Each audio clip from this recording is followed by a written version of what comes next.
I'll try and speak loudly enough. Hello and welcome to Dark Sphere. I am Jamie Hardy and I'm joined by Ethan Richards. Are you excited to watch some Legacy tonight? I'm very excited, yes. Good, good. So round one we have a treat for you. We have Bomberman versus Sapphire Medallion. Not the most common Legacy matchup. We'll be guessing what cards they're playing in their decks as the match goes along, and we're going to go to that right now. So we're going to get round one underway straight away. It's the sort of classic matchup you'd expect to see in Dark Sphere. Yeah. Like something obscure versus something that you've never heard of. Yeah, exactly. So we have Callum Smith, well-known Legacy aficionado in London, against Alex. Who Callum's very well known for playing Burn, isn't he? If I recall. Yes. So let's talk a little bit about what we might know about these decks, because the names that we've put up aren't actually particularly descriptive. So Callum, I believe, is playing some kind of mono-blue control list involving this card, Sapphire Medallion, which will discount his intuitions, his Snapcaster Mages, and his accumulated knowledges. So he will be drawing many cards this match. But he's already under pressure from a turn 1 Monastery Mentor from the Bomberman player. This deck, I believe, revolves around a combo with Lion's Eye Diamond and Aureox Salvages to produce infinite mana and then destroy the opponent with Walking Ballista. So there's a Sapphire Medallion coming down for Callum. He's forced the turn 1 Mentor, which seems like a wise decision. Seems like a strong play, right? Yeah. And I suppose somewhat surprising if you're not used to it. You don't often see Mentors coming off of Ancient Tombs in Legacy. I think it's the first time I've seen it. But Mentor, probably a strong inclusion in a list that involves a lot of, artifacts that are being brought back with Aureox Salvages, like Lotus Petal and we see a Bob here as well. I just have no idea. Yeah, I know it's got a lot of eggs and things in it as well. Yeah. I believe the older list used to go off with Pyrote Spellbomb. I don't know if that's still a thing. Okay. It's Ballista now, I think. So Ballista. You have a Ballista in Spellbomb, play. That makes sense, yeah. Yeah, you have a Ballista in play, and then you make infinite mana with the LED to put counters on the Ballista. So a Kite Sail Freebooter there in Alex's hand as well, which is a card recently printed in Ixalan, or possibly Rivals. I think Ixalan. Might be, yes, one of the two. I think it's Ixalan. Ixalan block. There's a safe way. So there'll be a 2-mana intuition in response, thanks to the power of the Sapphire Medallion. Getting, looks like accumulated knowledge. Since that's pretty sweet. Yeah. Bin the others, draw a buttload of cards off of the other one. So accumulated knowledge, not the most common sight in Legacy, but I don't know what you mean. This is both decks are playing full-on Legacy staples. yeah, it's got good synergy with Intuition because, as you say, when you have the other accumulated knowledges in your graveyard, the one you cast will draw you many cards. So he'll be taking the back to basics. Seems like a strong choice considering he has no basic languages in play. Callum revealing a hand of 2 accumulated knowledge, which you got off the Intuition, and one accumulated knowledge you got off the Intuition, one he had anyway, a counterspell, and the card he drew for the turn. So he'll draw 3 cards off that accumulated knowledge, and he'll draw 4 off the next one. Build your own ancestral recalls. Yep. Pretty good. Pretty good. I don't know exactly how this deck wins once it's drawn as many cards as it draws. From what I understand from most blue players, I don't know that that's a really big consideration in the deck building process. I think you draw as many cards as you can, and your opponent either gets bored and leaves, or you go to time. Yeah. I think he is playing Thing in the Ice. He's got Jason Mind Sculptor as well, which is win condition. Technically. He'll, yeah. He'll, it looks like he's playing a blue-red version as well. It's not. I thought it might be mono-blue, but he's got Lightning Bolt in his hand. Oh, yes. Which will be good against that Kite Sail Freebooter, perhaps, to get the back to basics. End of your turn, bolt your freebooter, you never untap lands ever again. Sounds Seems pretty good to me. I'm trying to... Is that a Tormod's Crypt in Alex's hand? The artifact? There's some kind of brown card. What's that? That's Urza's Bauble. That's so that's the same as Mishra's Bauble, but you look at a random card from your opponent's hand, rather and then than you the draw top of on their the deck, upkeep. Yeah, exactly. So the old Bauble Mentor deck. Usually expect to see Peter White playing something like this. You would. Another accumulated knowledge. Callum's just got so many cards. That's the graveyard of a man that's had a lot of fun so far this game. But he is taking beats from this Bob and this Freebooter. and there's a walking ballista for 2 in play as well. Ah, yes. So it looks like, and then, as you say, an end-turn bolt on the freebooter. And from that point, really, Callum will just have to worry about what's in play, because Alex is going to have difficulty playing anything of consequence without his lands on tapping. I definitely think that's a very insightful, insightful bit of commentary. It wasn't end of turn, sorry. It was in the combat phase. So, right, fair enough. Yeah, I suppose he's trying to save a bit of damage, isn't he? Post main bauble, see an island from Callum's hand. And I suppose he'll have all of his lands. And now he's drawn a second bolt, so he'll be able to deal with one of those creatures as well. Yeah, and I suppose Alex's hand of double LED, double Lotus Petals looking pretty anemic at this point. Yeah. One of the weaknesses of the one-man deck is these sort of early mana pieces or combo pieces that are of less relevance later in the game. Although I suppose there is an argument that he could just play out all of his... Like, if he thinks he's not going to be able to win through this because his lands aren't untapping, and he wants to just get Callum dead, I suppose if Callum hasn't got that much removal, he could make 8 mana with all of those and then just grow his Ballista and just start cracking down. Yeah, and he'll be able to do that through the bolt as well because he has a lot of... Oh, no, he won't. He's only got 8 mana, sorry, yeah. He's only got 8 mana, so if he tries to put the 4th counter on the Ballista, it'll eat a bolt. Yes. And Callum going to bolt during the combat step again. I assume that Alex will deal him 2 damage in response. And that Bob looking lonely. And here comes a Lion's Eye Diamond. And a Lotus Petal. Oh, he does have a freebooter, okay. And he's drawn a freebooter, and he's drawn a Mox Opal as well. Oh, I see, yeah, fine. Really so, yeah, useful he's playing these out so we can activate the Opal. So he's going to be able to play a freebooter here. But it's got a lot of work to do. Double Jace, sure. Freebooter can only take non-creature spells, is that correct? I think. So he can't take that Snapcaster. Yeah, he can't take creatures. I believe you're right on that. So he'll take one of the Jaces. Yeah, which are, of course, 3 mana, and 3 mana Jaces are pretty nice. When you have a Sapphire Medallion in play. I suppose it's a little bit awkward that he's got these volcanic islands, so when he's got 1 in hand still, Callum, he's got 1 played out, so that's like fine with the back to basics. I suppose it's doing more damage to your opponent, but... Yeah. He's got basic. Oh, he does have basic mountain. Okay, fair enough. He must have drawn the other volcanic then, I suppose, rather than fetching it earlier. I'm not sure. I think he fetched it with the Flooded Strand, but yeah, he fetched it with the Flooded Strand. But he's drawn another fetch land. He's got a basic mountain, and he's got that Snapcaster. He's actually Snapcaster the bolt rather than revealing he's drawn another bolt. Wait, no, sorry, he already used the other bolt. It's been a long day. He's already used the other bolt on the Walking Ballista, of course. So he Snapcaster bolted the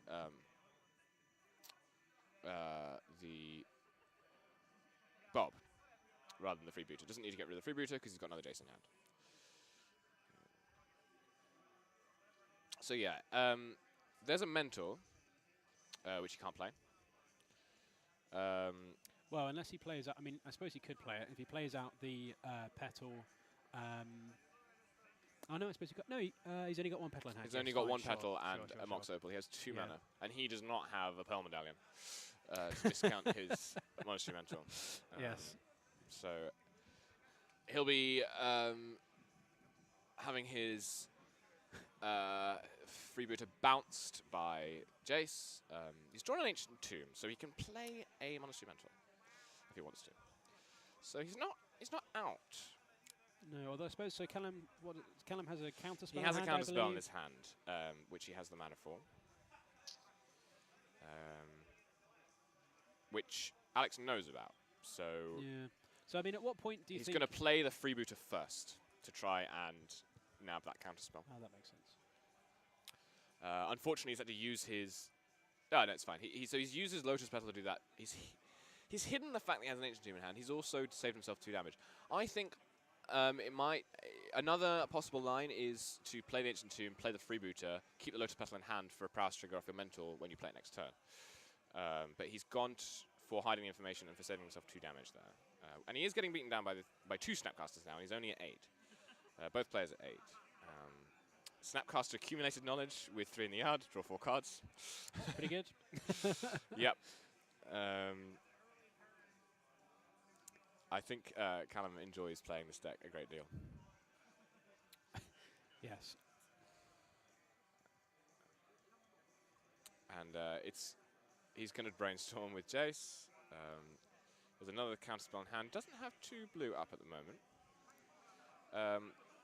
Looks like he doesn't have a force either. So this... there is a window for the mentor to resolve. There is a window, but it's got a lot of work to do. Yes.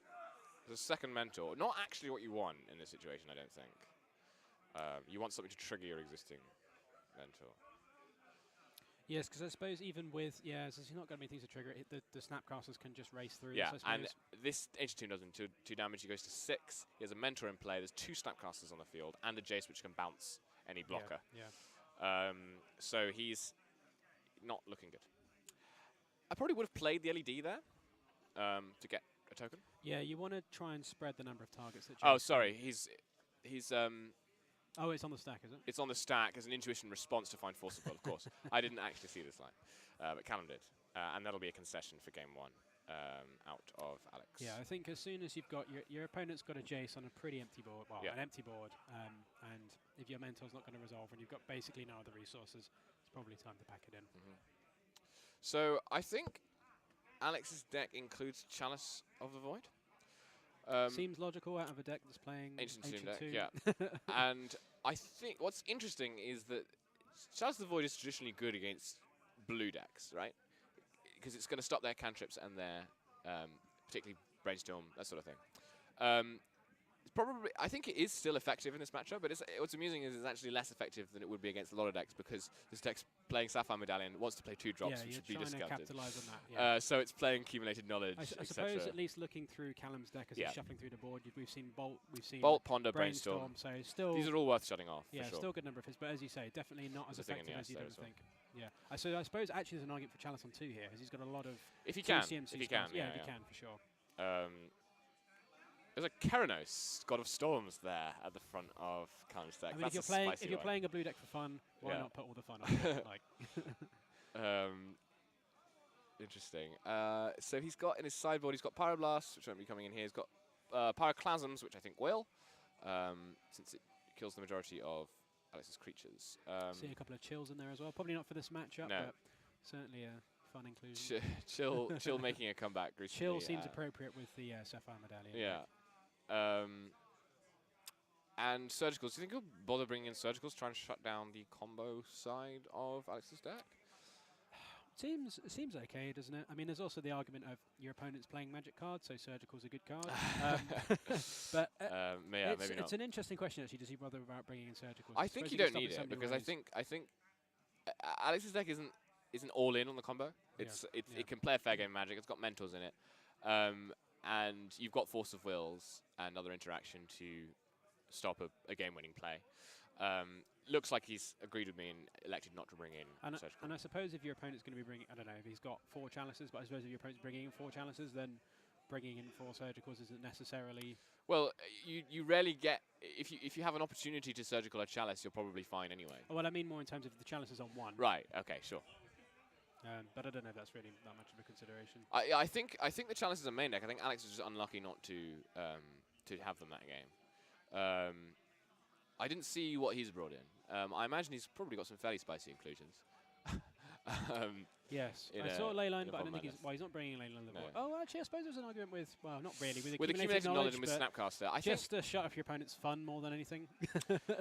I think there is an argument for it, because I think this deck, this Sapphire Medallion deck, it's a deck that is designed to have many more cards than its opponent, and functions most effectively when it has many more cards than its opponent. And if you can shut that off with the accumulated knowledge engine and with the Snapcasters, I think it's worthwhile, perhaps. It could be. I don't know whether he's brought them in or not. Yeah, and I suppose it's the sort of thing where if you manage to see one in game 2, then you could just take them out for game 3. If you manage to get to a game 3, and your opponent's going to have to respect that. And there are very few... I don't think Callum has any answers to a leyline in play. So... In the red-blue deck, I think removing enchantments is challenging. So I think, once that's done, that's that's a good portion of Callum's deck shut off, because he'll be leaning on his Snapcasters in this matchup. Sure. So he's got a thing in the ice in his hand as well. He does. Does he only have a mountain, or does he have another land? Oh, he has a fetch. No. So he has a turn. He has a force. Looks like of a will, mountain. Just a mountain. Force of will. Sapphire Medallion. I don't know what that red card is. No, I don't know what that red. I think it's something he brought in from the sideboard. Oh, is it a? Oh, it's a braid. Is it? Like that would make sense. So he's got a braid, which I guess doesn't unfortunately combo with Sapphire Medallion. Yeah, Alex he's going to 6 mulligan. by the looks of it. Yeah, Callum's mulligan as well. Yeah, I don't think you can in the mono blue deck that you can really keep basic mountain. Basic mountain. Basic mountain go. Yeah. I suppose there's an I suppose if you had like 2 Force of Wills and a load of blue cards as an argument, maybe. But as you say, Alex isn't all in enough, is it? Because you're playing against Dark Confident. Yeah. Yes. So both players going to 6. Always feels better when your opponent on the play is multi-6, then you get to go to 6 with the scry and the draw. No, going to 6 with the scry and the draw is, I mean, sometimes it almost feels better than having 7 cards in your hand. It's a pretty nice feeling. Who doesn't like scrying? Yeah. So there'll be Ancient Den, 2 Ancient Dens, a Lion's Eye Diamond, a Mentor, I think, and... Is that an Oriok Salvages? Could be. Looks like a white card. It is. So we know it's a white card, I guess. It's about as much as we're going to get from that. And Callum has kept, I think, two islands. They're both keeping. It looks like a Jace. 2 islands as a Jace. There's a back to basics. There's a red card or a red land. Oh, it's a Scalding Tarn, potentially. What is that card at the front of Alex's hand? It doesn't look like a Salvages to me. Oh, it's not one of the ones that brings him back to the graveyard, is it? I can't remember what that's called. I don't know. I guess we'll find out. So here's a Mentor on turn 2. Seems like a strong play. Will it... it's resolved. There's going to be a bolt in response to... Whatever that is. The prowess trigger off some kind of 0 mana artifact. Something that's an artifact that isn't a bauble that is some 0 0 mana artifact of some description. So he's going to get a monk, which is still pretty reasonable, to be honest. Monk is good. Is that a bauble? It doesn't look like the right art for a bauble, unless there's different ones. I mean, Callum's reading it, so... I'm assuming it's not a bauble, then. Yeah, well, there's a permanent in play. There's a 0 CMC permanent in play. It's a 0 mana non-creature permanent. So it's kind of doing an affinity impression Lodestone bauble, okay. We have a 1/1 and a 0 CMC artifact in play. So the chat has saved us. Apparently it's a Lodestone bauble. We're going to get that up for you. Sounds like something that draws a card. So here's a... oh God, what is that card? So 4 target basic lands from any player's graveyard on top of their library in any order. That's pretty good if your opponent doesn't have a shuffle effect. I mean, that's fantastic. The art is also incredible. But most importantly, it's a 0-cost artifact for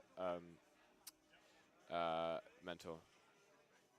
Okay, so that looks like that was a... Oh, the enchantment that destroys enchantment. A Seal of Cleansing. Seal of Cleansing, that's it. Thank you, Race Linim, our resident jank expert. So yeah, that was a Seal of Cleansing with old art. That makes a lot of sense. Yeah, Seal of Cleansing against Back to Basics. Alex doesn't have to worry about Back to Basics. It's pretty backbreaking against his deck. There'll be a Jace bounce on the token. There's no basic lands in play, so Alex just... Sorry, in the graveyard, so Alex will just cycling. Looks like he did bring in the ley lines, and he's now drawn 2 in a row, I think. Is Leyline castable off of Cavern, Double, Ancient Den, and I don't Ancient think Tomb? so, no. I think Alex is pretty upset about drawing those that two cards. Two in hand? Yeah, he drew 1 off the bauble and 1 for turn. 1 for turn, brilliant. Meanwhile, Callum's drawn another Back to Basics. He only runs 2, I think. The thing to remember about Magic the Gathering is that it's always a skill game. Both teams always get to try their hardest. I mean, he's trying to play this for 2 mana. He doesn't have a... I mean, we were tapped 4 lands. There we go. He's sequencing. Yeah. So Alex now gets 1 use out of these lands. So he'll be choosing his plays carefully. He's drawn a Dark Confident. Yes, Robert has appeared, although as unfortunate. Oh no, I suppose Cam's on human, isn't it? That makes sense. It is, yeah. Cavan on human for Kitesail, Freebooter, and Minotaur, and Bob. It's just great, but deck building, really, isn't it? Is Astrup salvage as a human? I assume it must be. Yes, it is. All of the Ox in Mirrodin are human tribes. Oh well. There's a factoid. I believe. You believe. So there's a cycled accumulated knowledge, prepping for the next one. Brainstorm on the Jace, draws a Force of Will, Thing in the Ice, and a braid, I think, again. A braid, possibly. Is that a harsh mentor? Oh, maybe it's a harsh mentor. It might be in a braid. I kind of want it to be a harsh mentor. I hope it's a harsh mentor. Because that card would be really good against Alex. It would be. I mean, a braid's still pretty good. Yeah. A braid's still pretty good against Alex. I think it is in a braid, come to think of it. They've got quite similar art, I think, in terms of colour palette. Well, they're from the same set, aren't they, I think? Okay, there's the Thing in the Ice. Also seems pretty good against monk tokens and the like. Yeah, it is in a braid. Destroying the Bob. Removing the first counter from that Thing in the Ice. Okay, so now we have our first Mishra's Bauble of the evening. Nice. A modern All-Star. Well, not so much these days, Not so much these days. Although it's played in Lantern, isn't it? So I suppose it's come back into the fold a little bit more. Yeah, it has been played in Lantern, isn't it? So it looks like Callum revealing a Snapcaster Mage to Alex there on top of his deck. Yeah, so if you're in Alex's position and your opponent has a Jace, the Mind Sculptor, and a Back to Basics and playing a Thing in the Ice and a load of untapped lands, at what point do you think you pack it in? You might have to pack it in. And I wonder. Play for that sweet life, EV. Could be a pretty fast match here in round one. Yeah, those. I think you're probably right in that the Leyline of the Voids are probably worth bringing in, but they've really punished it. But I guess that's just the issue with Leylines, isn't it? Yeah. Leylines are always like that. I don't like playing Leylines. Like, sometimes they're the best Grave I Hate option for your deck. Yeah. But I never like playing them. And I suppose in this case they aren't, because he does use his graveyard. Yeah, he does. I mean, Tormod's Crypt, probably pretty good. Tormod's Crypt's probably pretty good. For activating Mentor. But it's just nowhere near as robust as Leyline, obviously. And that getting the turn 0, put it into play. Yeah, because Callum can't interact with that, because he can't counter it, he can't remove it. So. Well, we've got a Thing in the Ice bouncing a Snapcaster. Is that value? I think that's value. I think the technical term for that play is one that accumulates value. Yeah, or indeed accumulates knowledge. In the business, that's what we call value. So yeah, Callum played 1 accumulating knowledge, drawing 2 cards, flashed it back with Snapcaster, bounced the Snapcaster. Seems reasonable. I know he's been quite excited to play this deck. It seems pretty strong as well. And speaking of which, there's a concession from Alex for game 2. Yeah, Alex not really drawing the half of his deck that he needs against a blue-based cantrip deck. And in all honesty, it seems like a pretty rough matchup, to be honest, because his main deck opponent's got a lot of basics. main deck back to basics. Main deck Sapphire Medallion is also a strong play. Force of Will, interaction of many kinds. So yeah, I think what we will try and do is get a game 2 or game 3 from another table for you, but that'll take us a couple of minutes to set up. So we'll be back with you in just a little while. Thank you.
Okay, welcome back to round 1. We have a game 2 for you here with some kind of another Thing in the Ice deck. I think it's sort of Punishing Thing.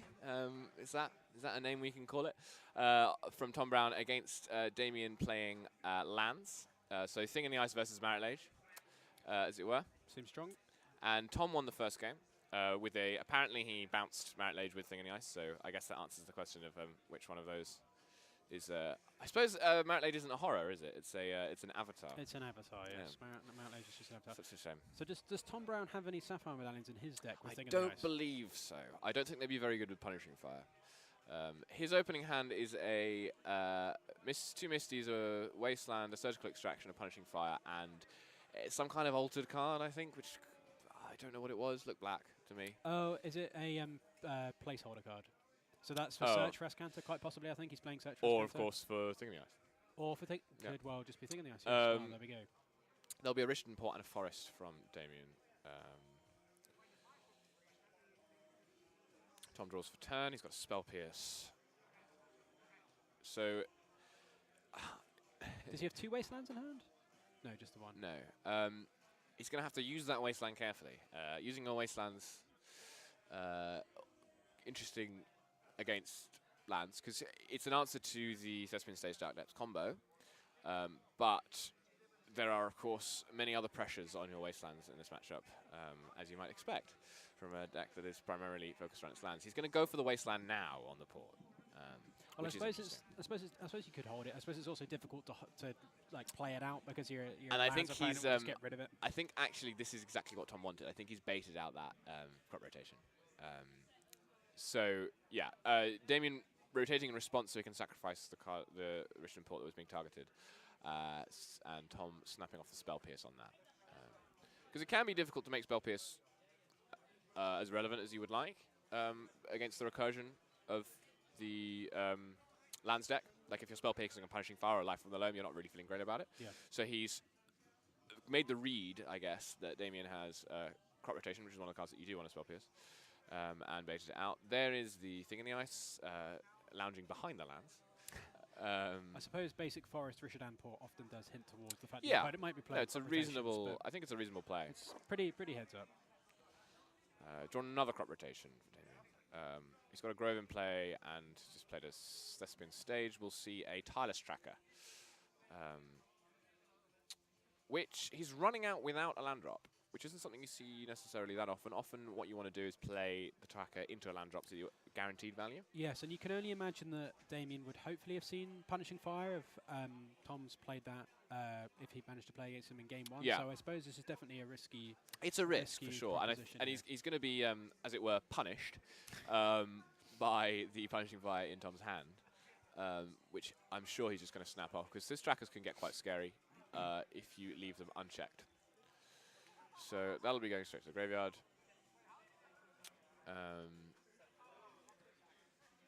Yeah, so you were right about them being placeholder cards. So they're representing Thing in the Ice. Yes, and you were right that it's Thing in the Ice, which is what we should already have known. So stay tuned for more quality Magic the Gathering. So Brainstorm here from Tom Brown. Taking down his thing. He's got...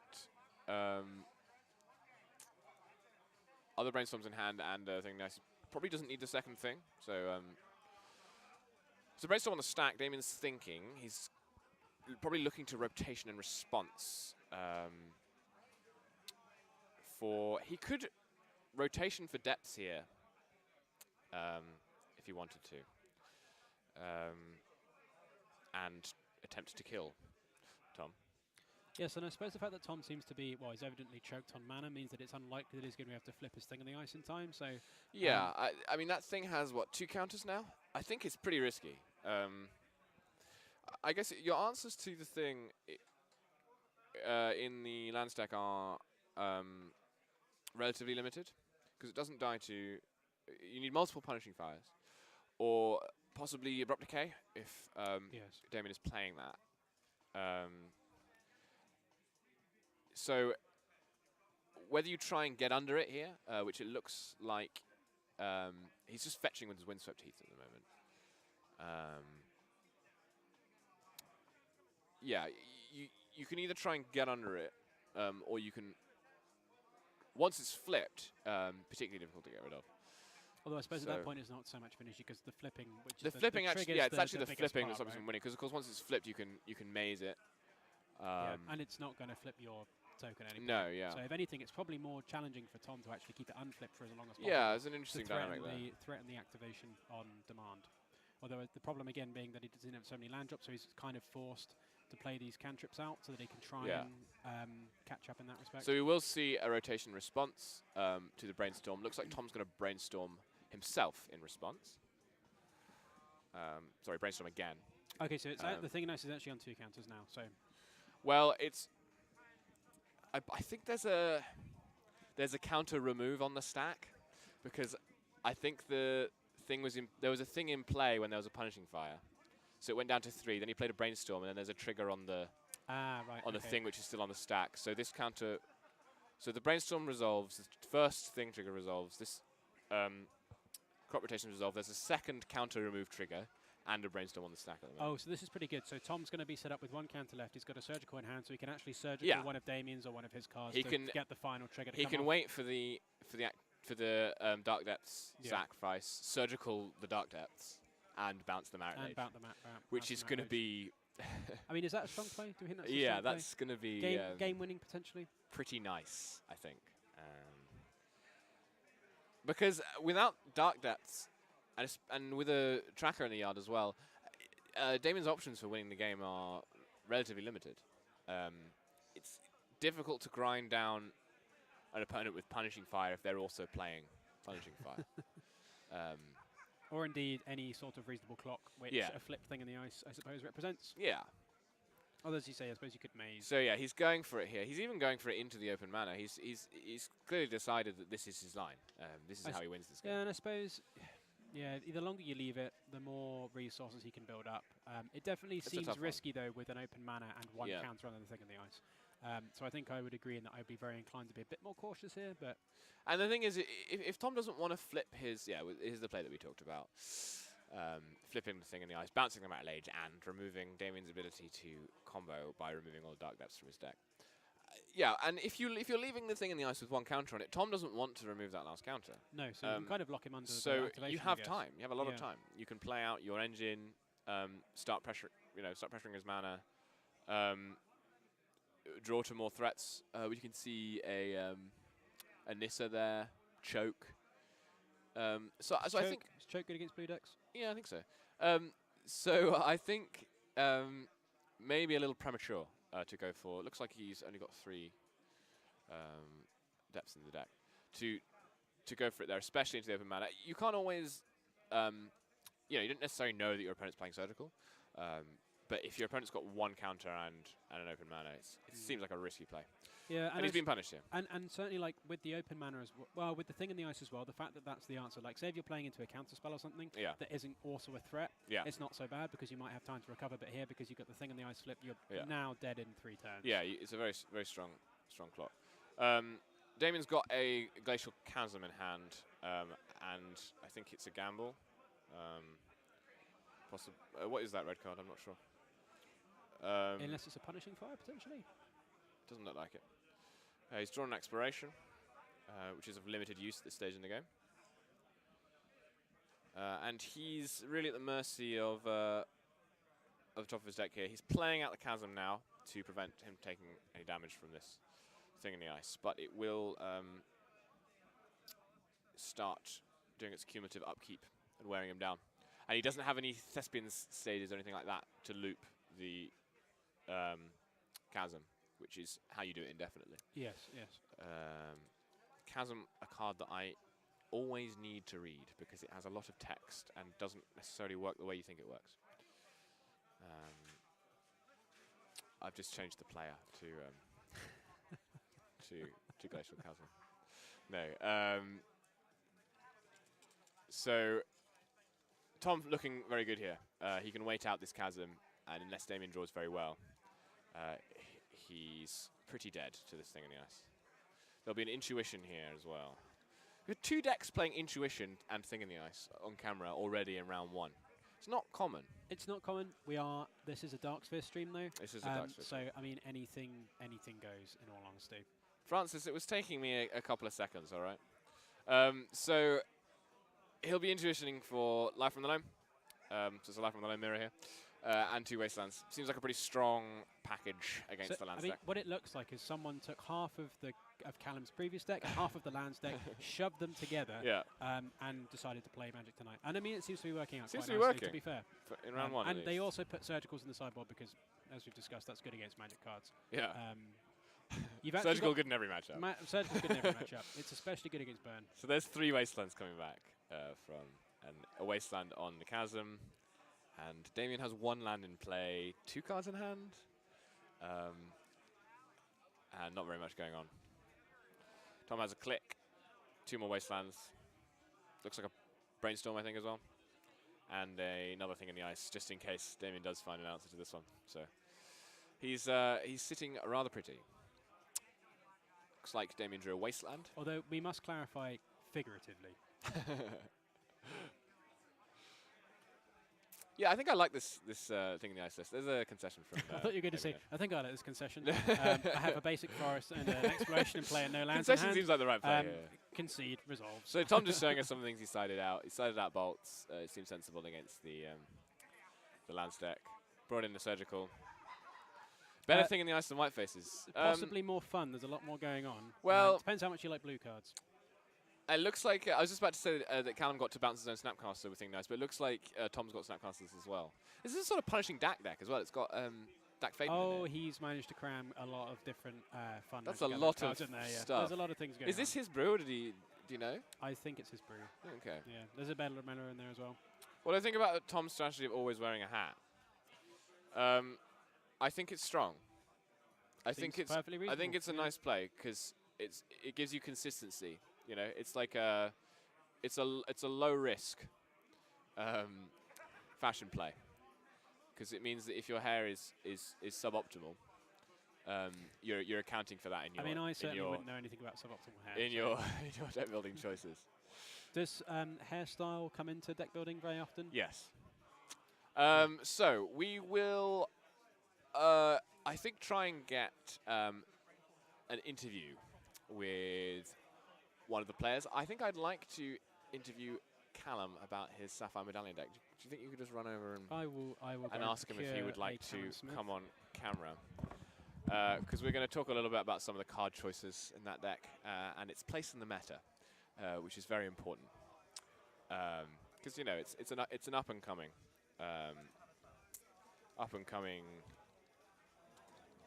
archetype.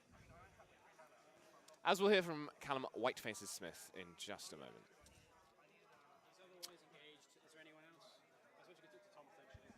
Yeah, sure. Let's talk to Tom about his Temur deck. Because we've had some interest from the chat about that. Has he gone for a smoke? Oh, he's coming. Okay. Oops. Yeah, we just like to talk to you. Hello, welcome to the booth. I've put you in the wrong place on this. Cool. This thing is never the right way around. So, we'd like to talk to you about your Thing in the Ice deck and your card choices. What made you decide to play a team of Thing in the Ice deck tonight, Tom? Since Jay's got unbanned in Modern, I'm playing quite a lot of Modern at the moment, and I've decided to play Blue-Red Thing in the Ice in Modern. Yes. So today I managed to receive my final 3 copies that I need for Modern Thing in the Ice. And you thought you'd warm up with the card? Yeah, I like it. I don't think it's ever been particularly competitive in Legacy, but I thought I played an awful lot of Miracles in the last 3 months. Yeah. So I just kind of wanted to have some fun tonight. It looks very good against Marit Lage. It is if your opponent forgets that you've left it on 1 counter and makes a Marit Lage. Right, we were talking about that because we thought actually that if Damien leaves you in a position where you've only got 1 counter on the Thing in the Ice, you can't really play any more spells because you don't want the Thing in the Ice to flip. I know you had a second one, but let's ignore that for now. Yeah. You don't really want it to flip and leave yourself open to That's true. The Marit Lage. Having the Surgical was a perfect card there as well because it let you remove his ability to combat. So because I had Surgical in my opening hand, I was quite okay in the situation of him casting Crop Rotation. Yeah. Because it put me on completely tapped out, which makes him feel like maybe he's safe to make his Marit Lage because my thing's got 1 counter and I need exactly Surgical to do so. Yeah. Which is just how it worked out. And that's what he went for. He was trying to get under the thing. Yeah, trying to get under the thing. which is difficult to do with his draw because he didn't have any acceleration or anything like that. So how did the game 1 go? Was it a similar sort of a deal? Game 1 was pretty similar, except I had Dak Vaden in playing game 1 from turn 3, and I was plussing my Dak and discarding Punishing Fire, so I'm returning them to my hand and then plussing Dak. Right. And he was more worried about the fact he was going to try and make Marit Lage, and I would have a Dak emblem so I could Punishing Fire it and gain control of it. Okay. Than actually dealing with my thing in the ice. A lot of angles against the Lance deck. Yeah. So this deck, I assume you just created it yourself? No, what I did was I was searching for Thing in the Ice decks on Legacy, and I saw a guy that had a blog called Hipster Thing in the Ice. Okay. But he made the deck. He made the deck a little differently. He had things like True Nemesis in it, and no Bedlam Revelers. And I thought that. And Bedlam Revelers, or are you playing? I'm playing Bedlam Revelers. You're playing Bedlam Revelers. Okay, so you've taken some more inspiration from modern there. Well, no, just I wanted every creature that I was going to return to my hand. Right. In rug colours to have an enter the play any TB effect. Right, which is why I'm playing Snap Custom Mage. Which is why I'm playing Snap Custom Mage. Why I'm playing one on Vendulin Click, and why I'm also playing Bedlam Reveler. And I thought that essentially I didn't like True Name because you don't want to be winning by a True Name and then have the situation where you're returning it to your hand. It's just really awkward. He also played Surgical in his main deck, which I didn't like, so I added Intuition. Right. I thought Intuition was a card that was too good when you're running things like Punishing Fire and Loam for the Loam. You play Thing in the Ice, you untap, you Intuition for Loam, Grove of the Burn Willows, Punishing Fire, and then you're away with that. Talk to me about Life from the Loam. So it's not common inclusion in these punishing lists. No, it's quite common in Punishing Fire lists. If you're playing lands or aggro loam, but in this, I just thought that. But this is more of a punishing deck, right? This is actually it's more of a nonsense thing in the ice deck. Sure. Are you playing Force of Will? Yeah, I'm playing 4 Forces, 4 Brainstorms, 4 Ponders. Sure. So it is a sort of blue-based shell. There's Jason Mind Sculptor and Dak Vaden in it as well. There's a lot of different cards in this really greedy. I'm also running 3 Wastelands, as you saw. Yeah. In a deck that has 4 Grove of the Burn Willows and only like 4 fetchable lands, including basic islands. But a strong showing in round 1. Yeah, well, the idea from Life from the Loam was because Wasteland's a very prominent card in Legacy, and you're going to really struggle with like your Groves. So if you have a way, it also makes for the perfect Intuition, because if you put Loam, Punishing Fire, Grove in the bin, no matter which way they choose, you're going to end up in the next couple of turns having Loam going or Punishing Fire, Grove going. So how many Loams are you playing? Main deck Loam. 1 Loam. 1 main deck Loam. So it's an Intuition target. Yeah, 1 You're Loam. Playing how many Intuitions? 2. 2. Okay. In game 1, I had this interesting situation where he had the combo on board all from very early in the game, and I had a Thing in the Ice on 2 counters. And then I had to end of turn Intuition for 3 Brainstorms because I had no other instance in hand. It was my only card. Sure. So then I put the 2 Brainstorms in the bin and end up with this Brainstorm that basically says you can't make Marit Lage. Right. That's pretty nice. That's basically it. Intuition is vastly becoming a very, very nice card. We've had Intuition and Thing in the Ice in both on-camera games in round 1. I think Callum's deck's a little bit better constructed than mine. But we'll hope what will happen is at 3-0, Callum and I play the battle of the Thing in the Ice and you put it on well, stream. Well, maybe. We'll see about that. We've got people asking for a list. I think Francis has the list, and Francis is in the chat. So Francis can post the list. I'll leave it to you, Francis. Francis actually has to cut one of the Intuitions from the list because it turns out I was ultra greedy and had 61 cards and had to cut a card. 61 cards? Well, sometimes you need the right ratio. So I cut Intuition to go down to 2 rather than 3. I originally had 3 Intuitions in the deck. Okay. So what kind of sideboard options are you playing? 3 Surgicals, which you saw. Yeah. Good with Snapcaster. A Submerge. Yeah. Submerge. Interesting. Yeah, I was kind of worried about like Grizzlebrand and things like that. Just I don't know. Submerge is quite a useful card in general. It's a free card as well. Good against Marit Lage. It's also a free spell. This is an anti-Marit Lage deck. Well, it's a free spell. Okay. For Thing in the Ice. Right. Free spells are good with Thing in the Ice. I've got a Graph Digger's Cage. I have an Engineer Explosive, another 3 spell.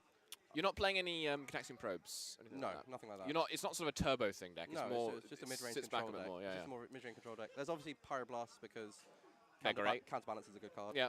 And Jace is a good card. Jace is a good card. Yeah. In fact, blue is good in Legacy, so Pyroblast is generally quite good. I also have like random effect. I have what do I have? Actually, I'll just get it out. Yeah, let's have a look. Oh no, it's not even there. I have an Ancient Grudge for just problematic artifacts. Just random. So I mean, it's nothing. There's nothing. None of the cards that you're playing are too crazy. It's just like a new way of putting them together. Well, no, Jace is pretty good, but yeah, well, I'm not doing nothing insane. I'm not doing what most people like to do in Legacy, which is unfair stuff. Like I'm not putting Grizzlebrand into play turn 1. It's quite a fair sort of a. I'm not putting Grizzlebrand into play turn 1. I'm casting Lightning Bolt. There's some Fluster Storms. There's a Sylvan Library.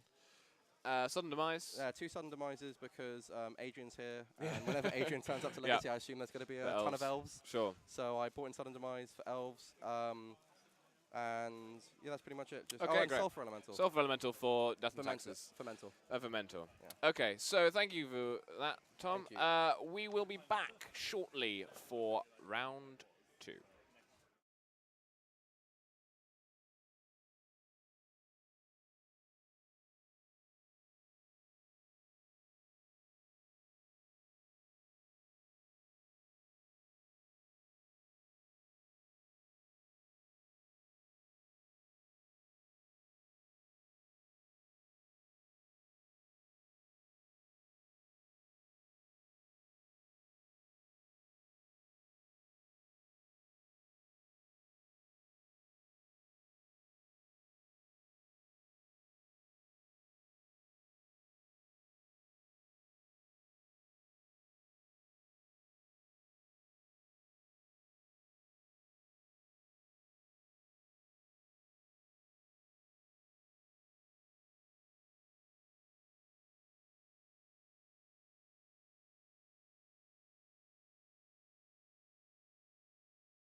Hello, welcome to round 2, and we have a non-blue matchup this time, which are always good fun.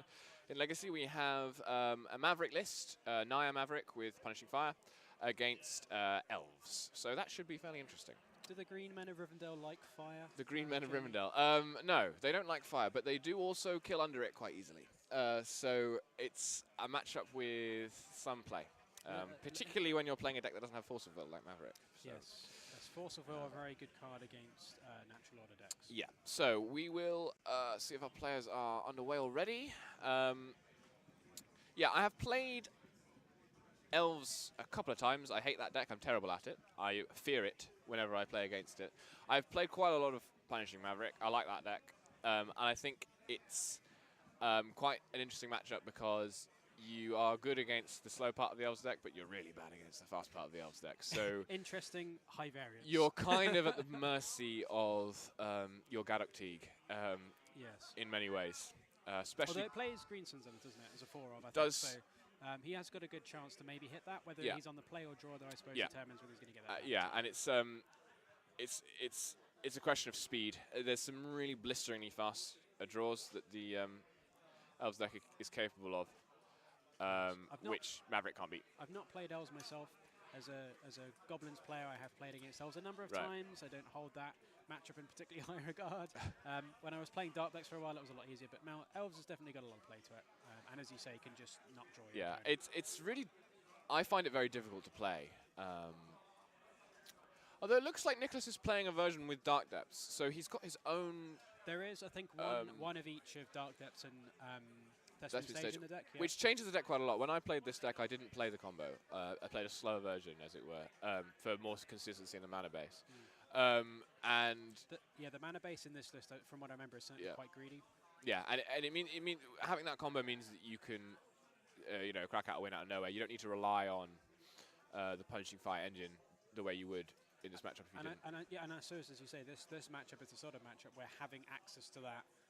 Just kill you with Marit Lage combo is going to be pretty powerful.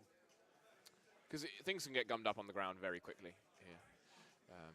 Your other avenues to victory in this matchup are Stoneforge Mystic plus Umzao's Jitte. Jitte, very strong against Elves, always. Particularly on the first striker. Does this list play Thalia or not? Because Thalia's bad with Punishing Fire, but sometimes you still play some. I can't remember. There might be a couple, I'm not sure. It's the sort of card you can imagine being in the sideboard. There's probably a couple of the 75. There's quite a lot of customization possible in these Maverick lists. It's one of their attractions. Looks like a Mox Diamond to open from the Elves player. Assuming he is playing Elves. Not actually that sure anymore. Assuming we haven't been misinformed. Assuming we haven't been Mox Diamond in Elves. Swindled. Or swingled. There's a tiger which is being sacrificed. Doesn't look like Elves at all. This is the classic red-green Elves Mox Diamond Looks deck. like a Tabernacle. Elves, 100% Elves. Doesn't play Tabernacle. So yeah, we have lands versus Punishing Maverick here, which is also interesting because there's a lot of sort of wasteland games and again a Punishing Fire mirror. I think probably lands is favoured. You'd have to think so, and against these creature-based decks. Certainly with the turn 1 Tabernacle making things somewhat difficult. I mean, I suppose Voice of Returgent as well, looking particularly anemic against lands. Yeah. Yeah, Voice. I don't like Voice in this deck. I know it's been popular.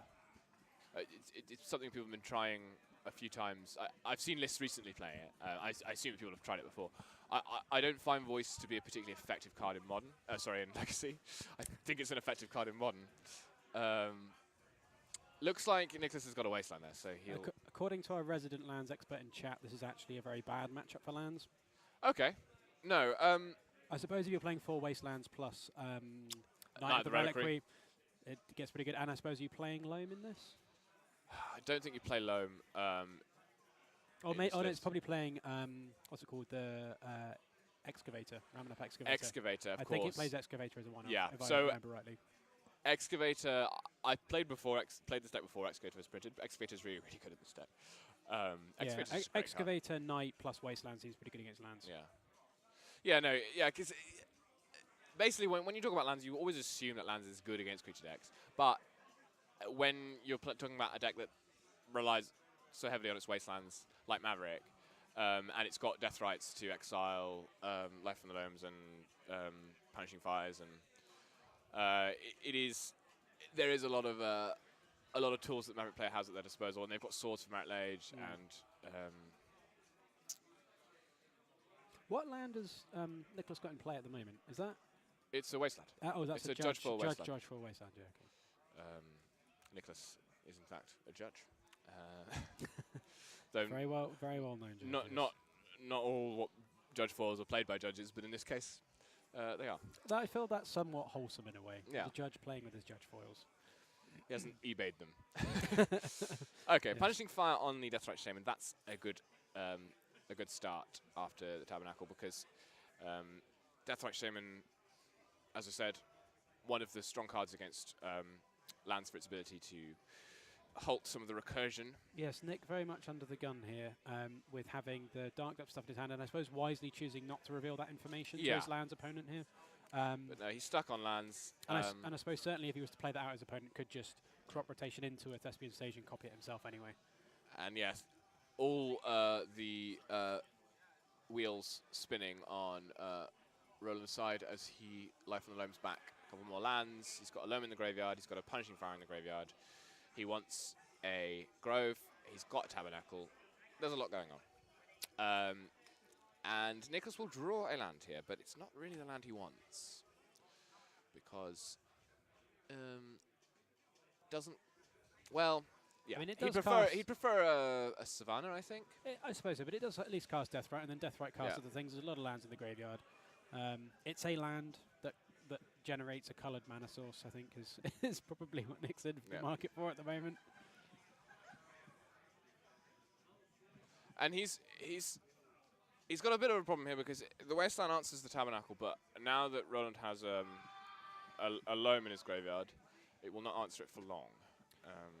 Yes, I suppose there is a question here, certainly with the number of more spicy and maybe the newer inclusions to Nick's Maverick list. Like, how long does he want to let the game go on where his opponent is getting such a huge advantage here? Like, it's going to be difficult for Nick to fight his way back into this, and he's going to reveal a lot of information and may not reap the rewards of that. So it might be worth at some point considering moving on. There's a lot of discussion about revealing information in Game 1. I think for the most part, it's not something you should worry about. I think you should always try and win for sure, your game of Magic. For sure. There's lots of times people sort of concede. What's that story about Shahar Shenhar and the Gitaxian Probe? Shahar, I think there was a famous match a while ago where Shahar Shenhar, I think, was playing a Legacy tournament. I can't remember what deck he was playing, but the details are not important in this story. No. His opponent went turn 1 Gitaxian Probe you. I think maybe Shahar had mulligan to 5, something like that. And he just conceded to turn 1 Gitaxian Probe. Sideboarded for Grixis Delver. And then was against Storm. And lost promptly. So, I mean, I suppose to his defense, you've got to think that if your opponent's conceded to turn 1 Gitaxian Probe and they multiply, they're probably not Delver. Don't know what hand you'd have that, but that's fair enough, I suppose.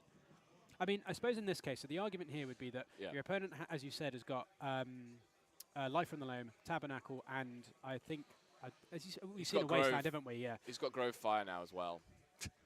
So okay, fine. The Wasteland's been next up, but there's a number of things going on. The Life from the Loam engine, sort of, anyway, there is a Ghost Quarter as well, so he could start to work through Nick's mana sources and so forth. So I think that once the lock starts getting more established, this definitely becomes. But again, it's about how high. I mean, Tom said in the chat already that this is a really bad matchup, and it's about how high you value. Well, it's about how you value the matchup, because if you're really, really favoured, then even when you're in a bad position like this, you've got a really good chance. You've got a Deathrite in play. You don't anymore because he's drawn a card for his turn. Yes. I mean, as you say, he's got a Deathrite in play, but I mean, he's very far behind. And once lands I think he's looking up a ruling here. I suppose Nick is Nick being the judge, and this being not a competitive he's just going to pay. He's just going to pay. I think Roland's let him have it. I've been stung by that one a few times. Draw for turn. Oh, all your creatures are dead. Yeah, the look of disappointment as you look at the card that you've just drawn for turn and the Tabernacle on the board is definitely one that we can all empathise with. He's drawn another relic which isn't very useful. Certainly not now that he's had to pay for his Tabernacle. Yeah. I think he's probably... And the thing is, he can continue playing this game without revealing that Dark Depths. He doesn't need to play that Dark Depths, realistically. There's no real cost, I think, for him to continue to play this game. I mean, I suppose that's true. He hasn't revealed any red sources. He hasn't revealed his Dark Depths. I suppose the argument here is that he can get a lot more information out of what's going on. But in terms of his position to actually win the game, I think it's challenging. I don't think he's out. And I think a lot of people, as I was saying, a lot of people concede too early. Tom Brown often concedes too early. Because, of course, the perfect card is only just around the corner for Tom Brown, as a matter of course. So we'll have a Punishing Fire on the Death Right, but it'll get rid of that Grove. So it's not, there's a bit of give and take here. Dredge. There is a bit of give and take. Nicholas's board currently consists of a basic forest. As you say, not all causes are lost. Life from the Loam on Ghost Quarter Thespian Stage. Passes the turn back to Nicholas. He's drawn a tiger, so now he has to choose whether to reveal his red splash, which he will. And so I believe if Roland is playing Scissors Lizard, that's pretty good against Paper Tiger, if I remember rightly. Sure. I don't know if that's a land staple, though. He's drawn a...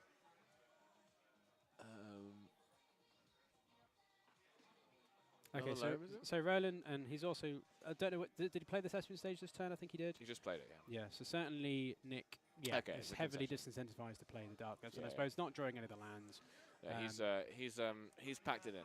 I mean, he could continue playing.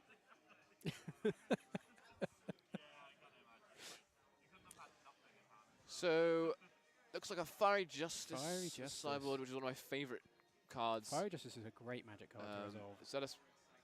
Zealous Persecution as well? Is there black in this list as well? There is a Zealous Persecution in the sideboard. Yeah. He has a Crop Rotation Bajuka Bog package as well, I believe. Bog seems very good. The Reclamation Stage. So yeah, we've got Crop Rotations, Rec Sage, and Bog, which will be powerful. As for what he'll take out, I mean, I would imagine. Well, it depends what else he's got. You can take out. Let me see if I remember. You can take out Voice of Resurgence. Definitely Voice of Resurgence, I think. It looks like he might be taking out the Punching Fires, which I suppose makes... Yeah. Yeah, that makes sense. He's kept in the Voice of Resurgence. I guess it leaves behind a big guy. Well, and it's what's worse as well is Voice, as you say, leaves a big guy and as a clock. Punishing Fire is not the easiest to maneuver against lands, I suppose. No, yeah. Sliding out the Punishing Fires, and I think it was a Stoneforge, as well. I think I'd probably rather have Stoneforge than Voice, but... Yeah, I think so. It's pretty even. He's got 2 Stoneforges in the list, so I suppose... Stoneforge is fine. I mean, because your equipment isn't massively helpful in this matchup, but it does kill your opponent fast. And it means he's got another one for a tutor target with Green Sun anyway, so it's not so bad. You can't Green Suns for of course for a white creature. It being a white creature, yes, absolutely. It's not Chord of Calling. Absolutely. Common mistake. Yeah, so... He hasn't brought in this card, but I would like to get this card up anyway, because this is I think this is the reason to play Naya. The reason to play Naya in Legacy is so that you get to play Fiery Justice, because it kills Planeswalkers, it kills Jace, it kills Liliana. I mean, it's also very attractive in Modern, because you can kill Death Shadows quite nicely with this. I didn't even know this card was legal in Modern. It is Modern legal. I mean, it is. You've got the Modern Masters set art currently up. I don't know set symbols. Least of all, Masters set symbols. Masters set symbols are like some kind of ancient language. They're all just random arrangements of shapes, which are impossible to distinguish from one another. So it could have easily been the Eternal Masters printing. But I suppose so. Or I think Dual Deck Angels versus Demons is the one that one looks most similar to. I mean, it also has a horrific reprint art, which should also indicate that it's from a Master set. Yeah. I mean, I don't really know what's going on in the original art. Everything good, I think. There's green, there's white. This one seems to be some kind of a vampire with upset gastroenteritis. I think he just didn't make a very good Kool-Aid. It was obviously very bad. No, it was bad Kool-Aid. He's spitting it back out over his opponent in disgust. Yeah. So it's an elf with bad Kool-Aid. That's what's going on Fiery Justice. I think so. And that deals 5 damage. I think everyone can agree with that. Yeah, it's definitely the art direction there. Um, that said, it's quite dark for a Naya card. Yeah. Well, you know what? We'll talk to whoever the illustrator was on Fiery Justice.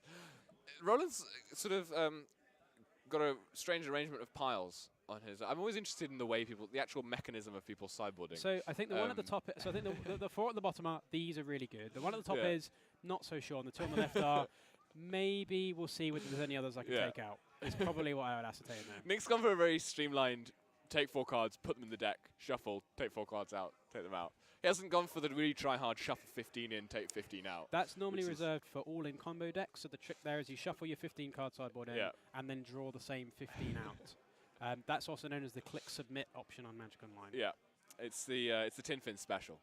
But I mean, this is one of the things. Like that's technically optimal every time. Technically, you should be doing that every single time you sideboard. Yes. And as you say, technically, you could play every match out to the end, regardless of the board state. But I suppose at a certain point, you know, your actual life force becomes the life. important. Yeah, the life EV is a real thing. There is also a limited time for the rounds. Yeah. Although I suppose there's no ruling on shuffling in 15, drawing out 15 cards.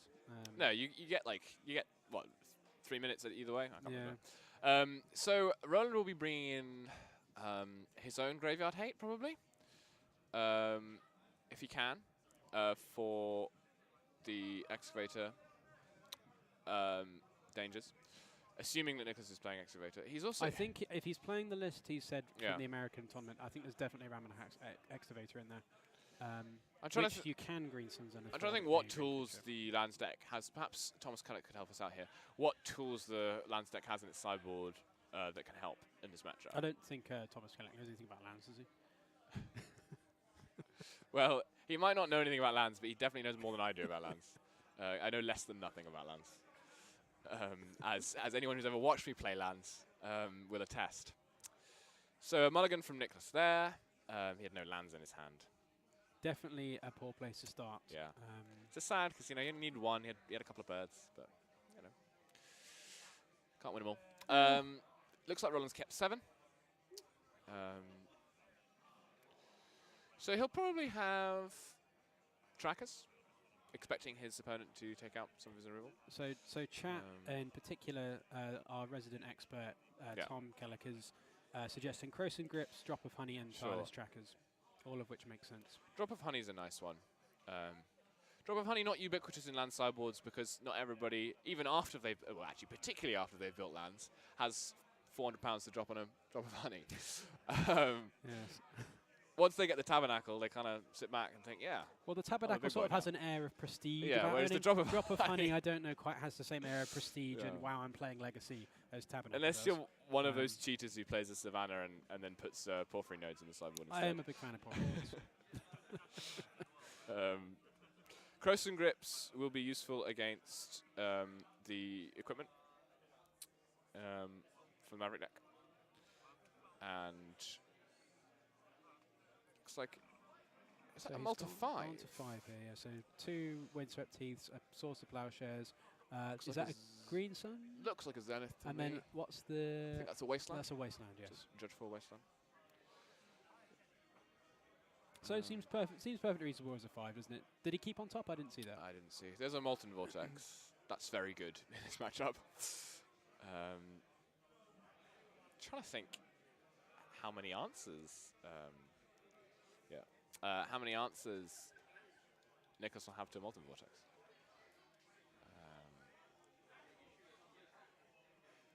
Right. So. Well, he's brought in the. Tom's made a good point that.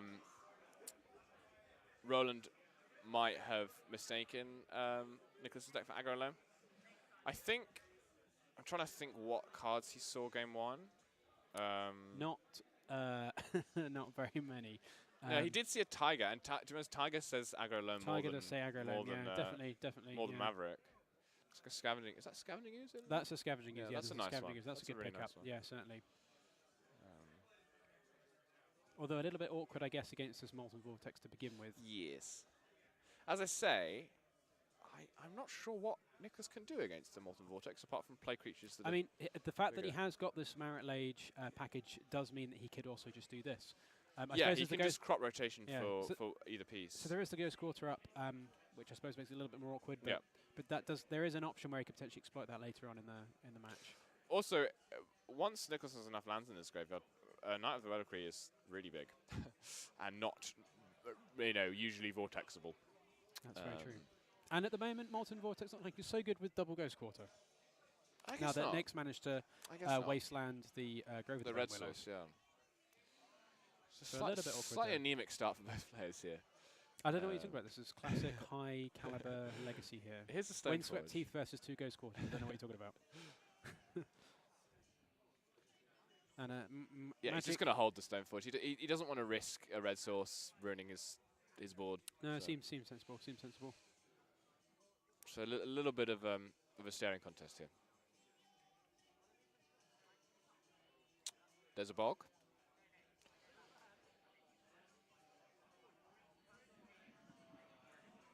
And a Birds of Paradise, not very useful here either. No, I suppose so, but there is still no red source for Roland. Like at a certain point, Nicholas might want to just call his bluff. I think well, I suppose. Well, I don't suppose. Does the lands deck play Basic Mountain?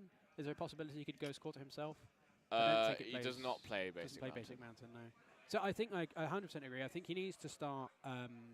But Roland might have a red source in his hand. He might be playing a trick. He could do, but I think if you play out the birds, for instance, if you can get some creatures in the bin, then you can start to look at saving. So certainly your ooze, you can activate in response if he's only got one red source. Yeah. Yeah, so here's the birds offering a challenge to Roland and his Molten Vortex. I mean, it's a strong play. Birds is a quick lock. You always bolt the bird, or in this case, shock it, I guess. Roland with a grip full of cards doesn't seem to like any of them very much. Selecting his next land drop carefully, which is essentially the what lands does in a nutshell. Select drops carefully. Select drops carefully. Red source, yeah. I mean, we did think that there'd be a little bit more back and forth on this. Well, this matchup, it's relatively cerebral still. Okay, there's a Grove. So I don't know if he drew that or whether he was being sly. I think it does make sense, doesn't it? You play out your Ghost Quarters because that makes you pressures your opponent's mana base anyway, and then hold the red source to try and lure them into playing some of their creatures. Nick's obviously not fallen for that. It's going to Ghost Quarter his bog here. So maybe he does have a forest or other basic. He'll have a forest for sure. I don't think he has a mountain. Yeah, if he does have a mountain, that would be pretty good. Unusual. Of course, I guess I'll have a forest. It's lands. Generally, they play one forest, I believe. There it is. There's a forest. So obviously wants 2 green sources. Ghost Quartering yourself never feels great. I've done it a few times. Although in a loam deck, I suppose it's... yeah, but still. Well, so now we're just getting 4 loam value. That's fair enough. Okay, so he's doing it for value. That's nice. Cute. Is this a response from Nicholas fetching for a tiger or a plateau?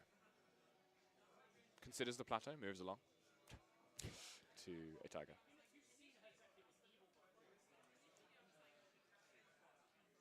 And he'll crop rotation for a bog in response, probably. That seems a little premature. I don't know. He's obviously decided it's worth it. I mean, what's he getting rid of? He's getting rid of a Ghost Quarter. He's getting rid of the 3 lands. He's not getting rid of the loam. No, so he's getting rid of a Ghost Quarter, a Grove, and a bog. A bog, yeah. Yeah. I guess getting bogged over and over again isn't great in your Knight of the Reliquary deck. I don't know. And I don't know how many bogs lands plays, I guess. So it's just one. But just one. So it'll be 2 to time. Yeah, in your Knight of the Reliquary deck, it seems pretty reasonable, I think. I mean, you've not got so many options at the moment anyway, so I suppose you may as well. It's kind of and he's sort of saying, I don't think you have any more lands in your hand, or that many more lands in your hand for this Vortex. Because Vortex does chew through lands in a big way. shoot your birds with Dark Depths is pretty good. I'm really interested by that rotation for Bog play, because he made it very confidently. Like, it's obviously something he wanted to do. But I'm not sure how effective it is. It's sort of it's like kind of tempo-y, which I'm not sure is where you want to be in this spot.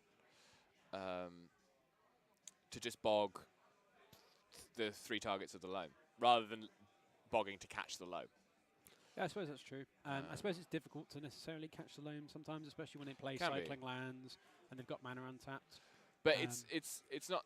Yeah, I think if you're going to be able to catch a loam, you're going to be able to do it with crop rotation with Bajuka Bog out of a Maverick deck. I don't know. Yeah, I mean, well, very true. I mean, I suppose I would have. Well, Roland didn't have a depth in play, but if he had, that'd be nice. Yes, no, that's very true. So to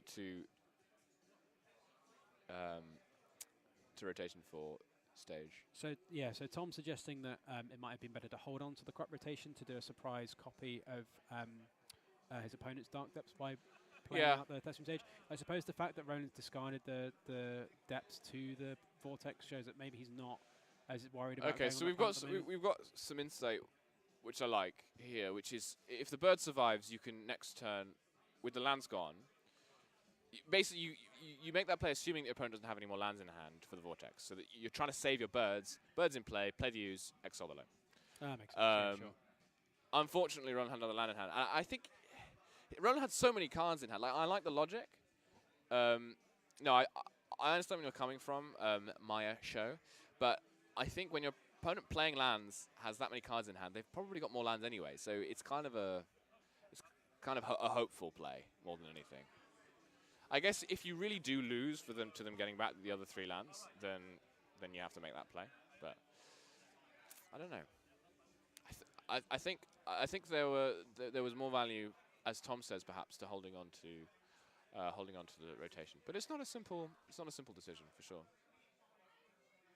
Did we see crop rotations came out the side, didn't they? So yeah, they did in the first game. I think there's 2, possibly 3. 3 crop rotations in a Bajuka Bog. Okay. So there's more restriction on the mana here. He's taking off Nicholas off white, which is upsetting for him. Upsetting for him. He's got a forest and a Bajuka Bog in play. Here's a green suns for a mana dork, possibly, or he's just going to play out the Skoos. Playing out the Skoos is. Yeah, I think you really want to try and say that now that he's filled his graveyard. I think you really want to try and keep that so you've got multiple activations up so that you can fight through this. Yeah, so we'll have a death right off the green suns. But he's in trouble now because he's at the mercy of this loam Vortex engine. I mean, it was a strong card in Magic Origins Limited, and it seems to be a strong card out of lands in Legacy. Was it a strong card in Magic Origins Limited? That's pretty good. I mean, it's pretty good value, I would say. Yeah, I guess. I seem to remember Magic Origins Limited was mostly that white uncommon that was just unbeatable. Oh yes. Sentinel of the Eternal Watch, something like that. So, yeah. Possibly. Take a trip down memory lane. Because it was like it was uncommon and unbeatable. Did it not begin with T? No, so Topen Fleabag was the common that killed everyone. Yeah, Topen Fleabag is one thing. This card was legitimately unbeatable. Like, you could beat Topen Fleabag. You can't beat this card in Limited.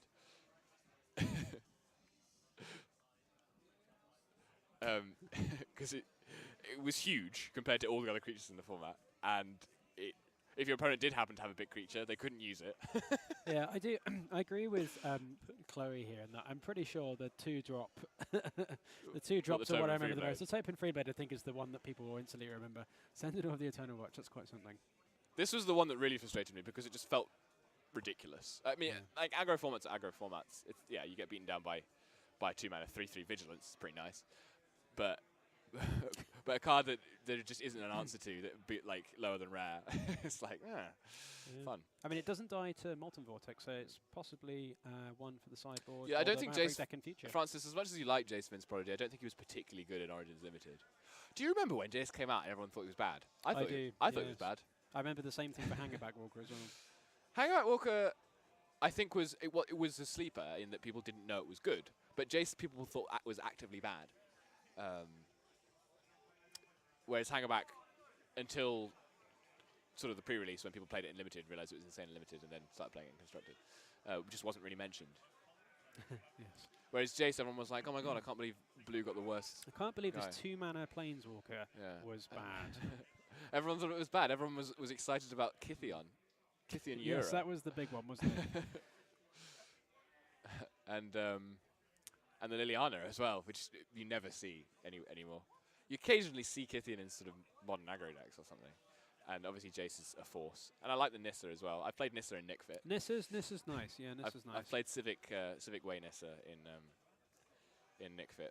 So have we just missed a Marit Lage generation off of Roland there? Yeah, we weren't paying attention. We were talking about Origins Limited. Yes. I mean, it did feel like Roland had a pretty significant advantage at this point. In this, yeah. Ever since that, he's had red for that Vortex, it's been tough to win. For Nicholas. Well, and he's just Nicholas also been, punished stuck on lands as well. Well, again. and Roland's been pressuring his lands, so he has drawn a number of lands. It's just with the Loam Ghost Quarter package, it's been pretty challenging. So yeah, it's probably a frustrating couple of games for Nicholas. Oh, there's a Caracas. Nice. He did, yeah, he did have another crop rotation in hand. Yeah. So that's pretty good actually. Although Roland still has a good number of, so he's got another Dark Depths in hand, and I suppose he's still got Loam online. I bet he wishes he played that Ghost Quarter pre-combat. Actually, wouldn't have made a difference. Wouldn't have made any difference. The Caracas is still in play. My bad. Yeah. Apparently Liliana was played in the Malira company deck for a bit. I don't remember that. Maybe a couple of the lists. I don't think it was ever... I think it was played in Abzan... Rally the Ancestors, or whatever it was. Was it played in Rally the Ancestors? Yeah, you had a couple in Standard. It got played in Standard. I liked it in Standard. That Rally deck was insane in Standard. That Rally deck was insane, yeah. And hilariously, one of the last good Standard formats as well. Well, yeah. I made a Tiny Leaders deck. It was very similar to the Standard Rally Ancestors deck. Don't know if anybody ever played Tiny Leaders. Good lord. I played it for a little bit. I played for a tiny amount. I played one league. We ran a league of Tiny Leaders. And it was not great. But it was a fun deck building sort of a thing. Yeah, so find the singleton formats kind of tend to be that way. It's fun deck building, but the gameplay leaves a little bit to be desired. It was a black-white. It's the card that has been absurd in Duel Commander Online as well. I can't remember what it's called. It's a black-white 2-drop from one of the Commander sets. And Anyway. We've got Roland reloading on combo pieces with his Life from the Loam. So if at first you don't succeed, just make Marit Lage again. Yes, especially when you've managed to Ghost Quarter your opponent's Caracas. Yeah. Tiny Leader's Lands deck sounds pretty good. Does it? I mean, this deck doesn't even play anything that's more than 3 mana, right? Yeah, and I suppose he is playing. There are a lot of. Who do you play as the commander? Who's the leader of the Lands deck, Kellett? We'll find out. Answers on a postcard.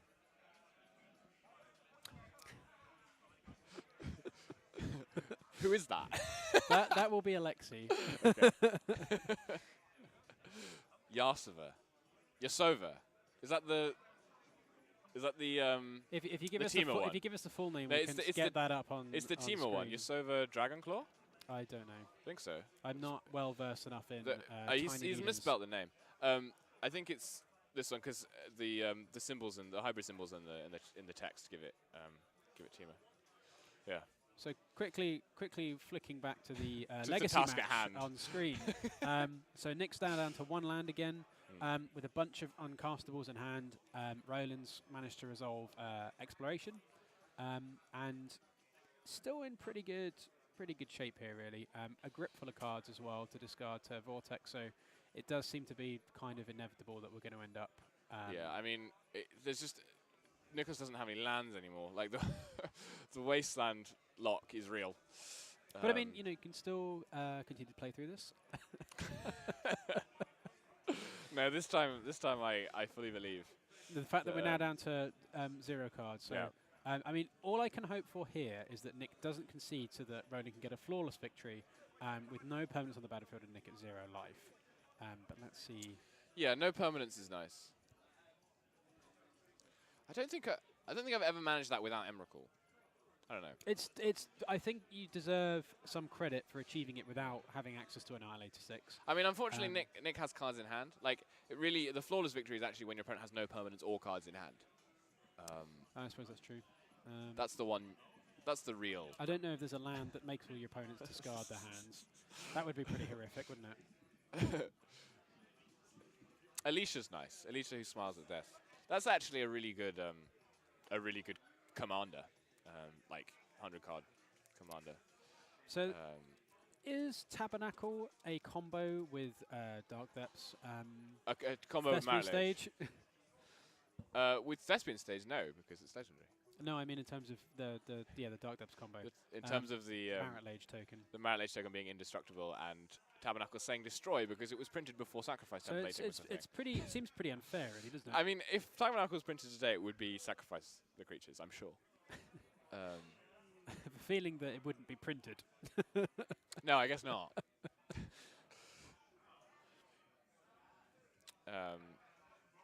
Did you know that tabernaculum is the Latin word for tent? I am not going to respond to that. Just that's where we get our word tabernacle, which has since changed meaning to mean religious building of some description. Yeah, so Thomas Kellick is agreeing that I was actually trying to go for a commentary technique there of a leading question. But I wasn't having any partner, of it. But no one was having any of that. So yes. I mean, at this point, we're just watching Ronan play with himself, which isn't. We're still before the watershed. It's 2 minutes to 9. Yeah. I mean, is that not what lands is? I do admire Nicholas's determination here. I mean, it's game 2. He's going for the full magic value of I would like to discard as many cards as possible for. Yeah, he's just maximizing his time, his EV. He's maximizing his time on stream. I mean, he's got a lot of judge foils in his deck. They're very nice to look at. So I suppose he gets time to admire these while his opponent, as you say, plays with himself. There's the handshake, yes. Okay. So an almost flawless victory for Ronan there. I would actually quite like to talk to Nicholas about Punishing Maverick because I like that let's deck. Do it. Yeah. So, or unless you would like to talk to him, would you like to talk to Nicholas about Punishing Maverick? Whatever you prefer, I suppose. Sure. Would you like to go and grab? I'll go and Nicholas, grab Nicholas, and we'll have a chat about Punishing Maverick because a little while ago I picked up that deck based on a Reddit post on the Legacy Reddit saying that it was a sort of sleeper best deck in the format. Having played it, I don't think that's true anymore. But it is very good against Delver. And this was at the time when Grixis Delver was, well, the time when. Grixis Delver is still sort of taken over the format. But particularly back then, Grixis Delver was the deck to beat. And Punishing Maverick, with its Thalias and its Punishing Fires, had the tools to do it. And I'd like to get Nicholas's perspective on that deck and on Maverick archetypes, because Nicholas comes here every week and plays some kind of white creature deck of various descriptions. Often Dead Gael, often Abzan Maverick, normal Maverick lists, and then tonight Punishing Maverick, which is not a it's not a free trade-off because the black cards in Maverick are quite good, Thoughtseize, etc., because they give you a chance against decks that Maverick often can't beat, combo decks, etc. Yeah, Nicholas will be over here in a second. So you lose that. You kind of concede. You end up conceding to Storm variants and things, really, by running Naya. But you make your matchup against Delver very good, and you make your matchup against Miracles winnable as well, because Punishing Fire is very, very good against Miracles. But we'll be talking to Nicholas about that now. Hello. Thank you for joining me in the booth. How are you, sir? Oh, very good. Even though you've just been smashed by lands without getting to play any cards. Well, I was almost playing Scavenging Ooze, though. You almost played Scavenging Ooze. We were talking about the Scavenging Ooze. We thought it would have been nice if it came down. Yeah. It's a pretty good card. Yeah. You had a Deathrite Shaman in game 1, which did a couple of things. Yeah. But not enough. That was a world where if I get up to 3 lands, if he goes for his Marit Lage, I get to go for 1 in response. Yes. And talking to him afterwards, he actually had taken his Caracas out, so he had to find ways really? with. But there was a... Yeah, because you had that Dark Depths in game 1, didn't show it, he doesn't know you're playing. It's not necessarily that common, particularly in the Naya variants, to play the Dark Depths combo. Because it makes your mana weaker. It does. And the way you lost that match was generally by mana denial. Yeah. But that can happen anyway against lands, of course. Yeah, it particularly the Ghost Quarter. He was playing Ghost Quarters. Yeah, and it probably actually comes at the cost of the planes, so right. a bit extra bit painful there because I've only got the forest. So that was tricky. So talk to me about punishing Maverick, because I like punishing Maverick, and you have played lots of different Maverick variants here at Darksphere, and Dead Guy Ale, and various white-based creature decks. Why have you brought punishing Maverick tonight? So I've played a bit of the Dead Gale. It's a pet deck, but I want to have a bit more power. And just a Punishing Maverick deck with the Punishing Fires gives you this nice engine to grind. There's lots of fair decks here at Darksphere, so being able to improve my matchup against Miracles and Pile decks and Delver decks, slightly at the cost of the unfair matchups, which became a bit more obvious. Right, yeah, because if you're playing the sort of... I mean, Maverick's never good against combo decks, but if you're playing a more traditional Abzan Maverick list, you can at least play Thoughtseize and things like that in the sideboard. Exactly, and there's space for Surgicals on the board and Thalias in the main kind of thing to slow them down. So do you have Thalias in the main of this list? No Thalias. It's just too weird with Punishing Fires. And somewhere you need to keep all your green curve in there, so it kind of comes at the cost of that. So you take the Thalias out, put the Punishing Fires in, bulk out your mana base and grow with Burn Willows, and you're off to the races. Good, yeah, because we do have quite a fair meta here at Darksphere, although it varies quite a lot because people like to bring out all sorts of brews. So your matchup with lands in general should be quite good for you. It is. It's very much decided in the kind of first turns. Right. Getting on top of your kind of mana development, so having some dorks and trying to disrupt their Punishing Fires becomes really important. Having things that go over Punishing Fire as well. Yeah. And being able to disrupt their graveyard a bit. But once they get going, it can be a bit tricky. Yeah, and we saw that in the match. Yeah. And you're playing, obviously playing a Wasteland-based deck, which is strong against lands variants. Are you playing Ramana Excavator? Yeah, so there's one Excavator in there. Didn't bring the tracker today. There's sometimes the tracker to go with as well. Okay. Actually played against a Abzan Maverick deck round 1 who had Renegade Rallier to go with as well, which is quite nice. Rallier's an interesting one. Get your rebuy on it. What do you think of Rallier and Maverick? Because I think it's underwhelming. It looks really good when it's good. Yeah. And the floor is medium. However, you are more often sitting on the floor than you are kind of up in the sky, playing going off, making all your land drops, wastelanding your opponent 3 times a turn, those kind of things. I think if you want that thing in the Abzan build, you can consider a blue splash for Leovold. I think that's very strong right now. Right. Or you play the Tidus Tracker, because actually getting to draw 3 cards, even bring them in, crack a fetch land, play land, 3 cards usually, and that one works quite well. So you're not playing Tracker tonight? Not playing Tracker tonight. You are playing Voice of Resurgence, I am playing Voice of Resurgence, which goes to Turek Strachan, I think his name was, who did really well in the US with this deck. Yes. So I borrowed some of his tech, trying out the Voice of Resurgence. Tried it actually last week at the Big Action event. Okay, and how was it there? It's been impressive. Okay. It's been actually... It kind of makes you, against a lot of the Daze decks, it makes you a lot, go ahead, Daze me, I'll make a 4/4. It actually feels really nice. Because Voice of Resurgence is a card that we see a lot of in Modern. Or not necessarily anymore, but when Green-White decks are popular in Modern, Voice of Resurgence. I haven't really seen it played in Legacy very much. And I think I'd be tempted to say it was underwhelming. But if it performed well... It does perform well, especially because you're a deck that kind of has to play into counter magic on your turn. You don't really... But is it not performing well in matchups that you are favoured in anyway? That is a valid point. Because you're generally quite good against Daze decks. Yeah. Particularly with Punishing Fire variant. Yeah. Your Delver matchups are very positive. That's a fair point. But again, even though I register 4 Punishing Fires, I still lose to Delver sometimes. So it's having a good matchup. Every little helps. Exactly. And it's Legacy, you kind of have to call your shots partially as well. And getting some percentage against decks you think there are a lot of. So Miracles, for example. I thought I'd see a lot of Miracles. Punishing Fire is very strong against Miracles. And so is Voice of Resurgence. I suppose so. All right, thank you very much. Well, thank you. We'll be back with round 3 in just a moment.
Hello, and welcome to round 3 at Dark Sphere. So we have a bit of a story of one card, or perhaps 2 cards, tonight on our stream. We have another thing in the ice deck. So Basic Island being the card you're referring to here. Yeah, okay. Well, I mean, it's Peter White. Who knows if there's Basic Islands? It's probably the thing in the ice is probably cast solely off Cavern of Souls and Undiscovered Paradise. Cavern, was it Cavern naming horror or something? Cavern naming ice. Cavern naming ice. So we have an Esper. We've had Temur thing. We've had Mono Blue thing. Well, it wasn't really a thing. Blue red thing. Blue red. Temur thing. Blue red thing. Now Temur thing. And I have Esper thing. With intuition. With intuition as well. So we get to see another intuition cast. But we're against the Dark Sphere special, which is Moon Stompy. It's not actually been as bad recently as it used to be. As bad recently. Well, it's very popular here. It's been very popular before. What can I say? Dark Sphere does love its red decks. It does. It likes its goblins. It likes its blood moons. I wouldn't hear bad what I said about goblins. No, I mean, okay. So we're already underway in game 1, and we have a Trinisphere in play already. So let's get 3-ball up for 3-ball, yeah. those at home. So, I mean, it's pretty simple. If it would cost less than 3, it costs 3. It's got quite a lot of text on it for that principle, really. Yeah, everything is 3. Everything is 3, unless it would be more than 3. Okay, so we have force pitching Erayo. Just to confirm, we haven't got Commander players on the coverage. Erayo Soratami Ascendant. Let's get that one up. So Trinisphere, one of the lock pieces in the Moon Stompy deck, coming down on turn 2 thanks to that. Needle something? Needle something. It's not is it Needle Spires? Needle Spires is the red-white man land. No. It's one of the depletion lands. Teetering Needles, Teetering Peaks. Teetering Peaks, something like that. Yeah. It's one of the depletion lands. I'm sure someone in chat knows. I know the blue one is Saprazan Scary, so it's the Saprazan Scary. Sure. You know why would you know the blue one? I was thinking of drafting it in Legacy. the vintage draft. So it's part of the Saprazan Scary cycle, but it's the red version, which sees a lot more play than Saprazan Scary. Because does it accelerates out these blood moons. Is it of a full cycle? Is it every colour? I think so. Wow, that's amazing. Here's a Chrome Mox exiling Goblin Rabbit Master to play a Ensnaring Bridge. Sandstone Needle, there we go. Sandstone Needle, thank you. So he's playing. So Thing in the Ice and Soratami, and Erayo, 2 cards that work very well with ability to cast lots of spells in a turn. Yes. So we're probably looking at something that's playing, some Gataxian Probes, we've got Brainstorm here, ways to churn through the deck. Brainstorm, a relatively rare card in Legacy, of course. Yeah. So yeah, there's a Gataxian Probe. Looks like a Lingering Souls as well, which isn't a card you see very often in Legacy, but very powerful nonetheless. Thing in the Ice probably not very good against this Ensnaring Bridge. And the Esper deck probably a little light on ways to remove it, particularly before board. Yeah, I suppose pre-board it's certainly more challenging. So yeah, he's managed to force away that Trinisphere, which really would be a disaster in your Gataxian Probe deck. But he's still. This is the thing about this Stompy deck. It's got a lot of haymakers, which in various matchups, and in this matchup, both the Trinisphere and the bridge, probably pretty good. Yeah, although so interesting. So do you think Erayo's as an essence, the enchantment, do you think that might be better against the mono red deck actually? Erayo's game 1. Erayo's essence. Erayo's essence, yeah. So I suppose mainly because your mono red opponent's only going to be casting 1 spell per turn. Oh, I see. So if you can get that resolved and then. Sorry, I can't read upside down. So the other side of Erayo. Oh, does this work? Can we? Oh no, we can't. It's not gonna. No. So yeah, once you flip the creature, you have an enchantment that says when your opponent plays a spell, it gets countered. Well, the first spell they play each turn. Yes. Yeah, I mean, if you manage to flip it, but if they've got a Trinisphere in play. Yeah. So here's a Chandra getting rid of that thing. The big blue ice frozen thing. That big thing. There's a Baleful Strix in play, which is going to kill a Chandra. I'm not sure about that minus. I feel like you're not really worried about the thing with that bridge in play. He does have another Chandra Torch of Defiance in hand, though. Well, there you go. So well, you may as well. Then you may as well. I was saying, like, gain 1, losing the deal Chandra. 4. Yeah. 4 mana seems okay. And he's got a Chalice as well. I think I'd prioritise getting that Chalice into play against Peter's deck. I mean, we've seen basic Island Brainstorm, so Chalice on 1 is probably pretty good. Reasonable. So there's a Ghirappa Aether Grid. Yeah. Not so much of an Origins limited staple in this case. Lantern staple, I suppose. It's good in Affinity sideboards. It's also good in Affinity, yeah. And it's one of the cards that that these mono red decks will use to win the game without going to the combat step. Because when you've got a bridge in play, you need some way of winning that isn't attacking. I mean, technically, you could argue that you could move to the combat step in any of the combat steps and still tap your artifacts. So I'm not necessarily sure I agree with you there. Without declaring attackers. I mean, I suppose that's also true. You can't declare attackers. And various things have been tried. The most consistent win condition tends to be the Planeswalkers, but you also see these grids or a Quicksmith Spy as well. Quicksmith Spy is pretty spicy inclusion. Which has been used. Sin Collector I've seen. Sin Prodder, maybe? Sin Prodder, not Sin Collector, sorry. Black, white, and Sin Prodder. Yeah, Sin Prodder, maybe. And the last one I can think of is Hazaret. I don't know that Sin Collector is very easy to cast under Blood Moon in the mono red deck. No. So yeah, Sin Prodder as a win con, and then Hazaret as well, which is pretty good. Hazaret has a lot more synergy with Bridge than Sin Prodder does. That's very true. And certainly, so for those in chat asking for goblins, asking for the boys, we do have a goblin. Has anybody even asking for goblins? Goblin Lucky I'm one. pretty sure there's a goblin emote in the Twitch chat. So chat, if you want to hit up those goblin emotes, hit up the boys emotes for the Rabblemaster in play. That'd be sweet. So Rabblemaster's nice because it wins the game very quickly, and it's good when you don't absolutely need to stop your opponent from attacking, because you can attack for a lot of damage with 2 cards in hand, because it has 2 power until the trigger resolves. Yeah, and the trigger working quite nicely with the Ensnaring Bridge. Yeah. So we've had a deep analysis played by Peter White and flashed back as well. That's the wrong emote, just to clarify. But good effort. Which seems like a good combo with Intuition. You can see Peter's deck building skills in force once again. Who doesn't like a bit of deep anal? And I can make that joke because it's 9:30. Okay, we're past the watershed. There's a Fatal Push with Revolt after fetching to get rid of the Rabblemaster. Fatal Push, a nice one. Nice cheap spell to flip your thing in the ices. Nice cheap spell, yep. Not very good against Chalice on 1. Not very good against There Chalice is no Chalice in play. Still triggers your thing in the ISO, so... Yeah.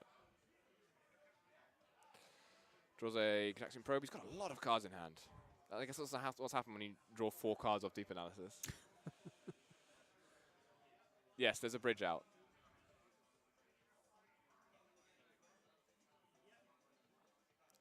So, yeah, there'll be what's the... Oh, that's the Goblin token, right, sure. I thought that was an upside down card. No, yeah, it is sleeving uses a token. I think he's drawn... He's drawn another bridge. Another so bridge? Grid, Chalice, and Chandra. I do agree with mismatching bridges. I'm surprised. Okay, so now we're finally seeing Chalice on 1.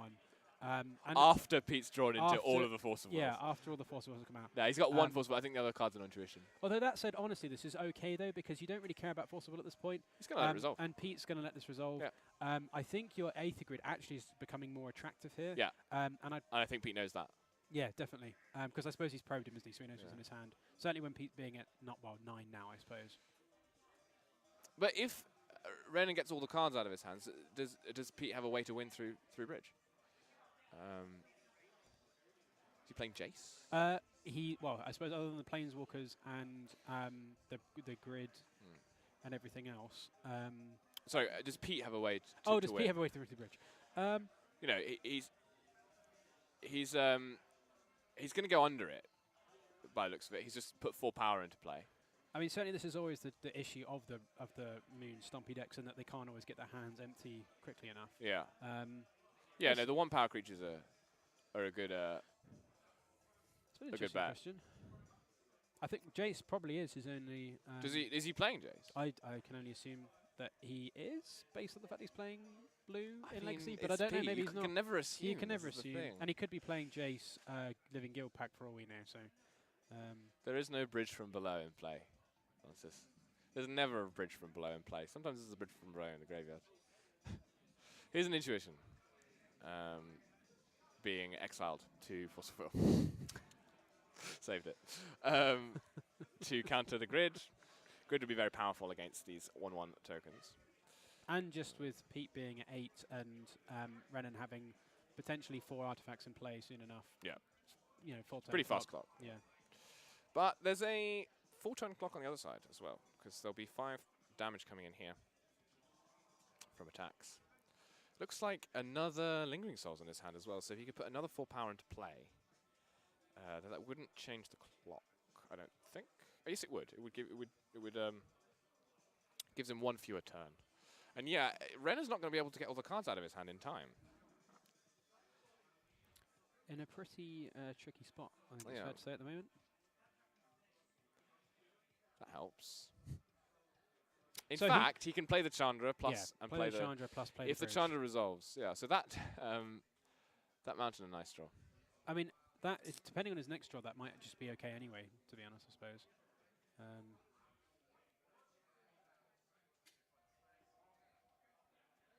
Just tricky sequence on this one. I mean, I guess he's thinking about force and. I suppose, but I suppose you can't really play. He's gone for the bridge. He's gone for the bridge first. He's gone for the bridge first. He wants that because he has another turn here. He has another turn. He, I mean, he runs the risk here of drawing another high CMC card. Yeah, I'm not sure. I mean, I think I think it would have been better to go for the Chandra plus into bridge there. I think so. I think you're pretty dead to force either way around if the Chandra doesn't resolve. And there's no way that Pete's going to force the second bridge. He can't. Yeah. I doubt he can get rid of it game 1. He doesn't need to get rid of it at the moment. So I think you definitely want to try and play for the win there. Yeah, because now Renan actually has to get lucky just not to be dead on board. Oh, relatively lucky. Because if he draws another 4 mana card, I suppose there's not that many 4 mana cards in the deck. But if he draws another 4 mana card, he's just dead. Yes. I mean, that said, the red deck does draw lands quite often in 0 CMC cards, but you could well draw. So this is the prison deck, not the sneak. This is the prison deck, not the sneak deck. Yeah. I suppose we switch on his don't we? There's There's quite a lot of overlap. I don't think Trinisphere is one of the overlaps. I just know it's got red cards in that mean you can't play Magic anymore. So he's drawn a Blood Moon, so he'll be able to play the Chandra and plus into the Blood Moon, putting himself at 0 cards in hand. And then it's his game, really. And Blood Moon, not amazing here because that said, it depends how many other basics Pete's got. I assume at least 1 more here. But that's still pretty good. It puts his... Yeah, he won't have any white sources. He can't fetch for a white source here. Yeah. Which, incidentally, if he does have a main deck answer to Blood Moon, it's almost certain... to Ensnaring Bridge. To 2 Ensnaring Bridges. It's almost certainly a white one. So having no white source is pretty relevant. So I think, having whittled Renan down to 5 with 8 power in play, it's going to be very difficult for Pete to win this game now through 2 bridges. Certainly, and with a Chalice. So Chalice on 1, Blood Moon, 2 bridges. And Chandra's, and he's at 7. Chandra will be making short work of him, I'm sure. That's one way to win, is for your opponent to keep tapping their Ancient Tomb. Under a Blood Moon. Yep. So there's 2 damage to Pete there. This is the most fun part about losing to the Moon Prison deck. Yeah. When you've almost killed them. Yeah. Almost killed them. And the Chandra just starts sticking up. And there's a concession. He doesn't have any answer to bridge. He could just be tapping his lands in a more exotic fashion, I suppose. We're just thinking half concession, mid-scoop. Yeah, there we go. Full scoop. Oh, no, I think it was scoop goes onto the stack. Yeah. Opponent considered. That was scoop resolves. That was a pause for effect on the scoop. A concession using the stack there. While he just finally checked through. He didn't have any way of answering those bridges. So there'll be a couple of meddling mages coming in. Of course, Pete's playing meddling mage in sideboard. He always plays meddling mage. I mean, it's a good card. It answers a lot of things. There's much a Vindicate. Like, Vindicate will answer. Surgical Extraction, meddling mage is good always against magic cards. There's a Vindicate coming in, which will be an answer to Ensnaring Bridge. Looks like a Null Rod and a Disenchant and 2 Zealous Persecution as well. Although interesting, do you think he's playing? I suppose he must be playing at least one basic planes. You would have thought against Blood Moon decks, right? I think.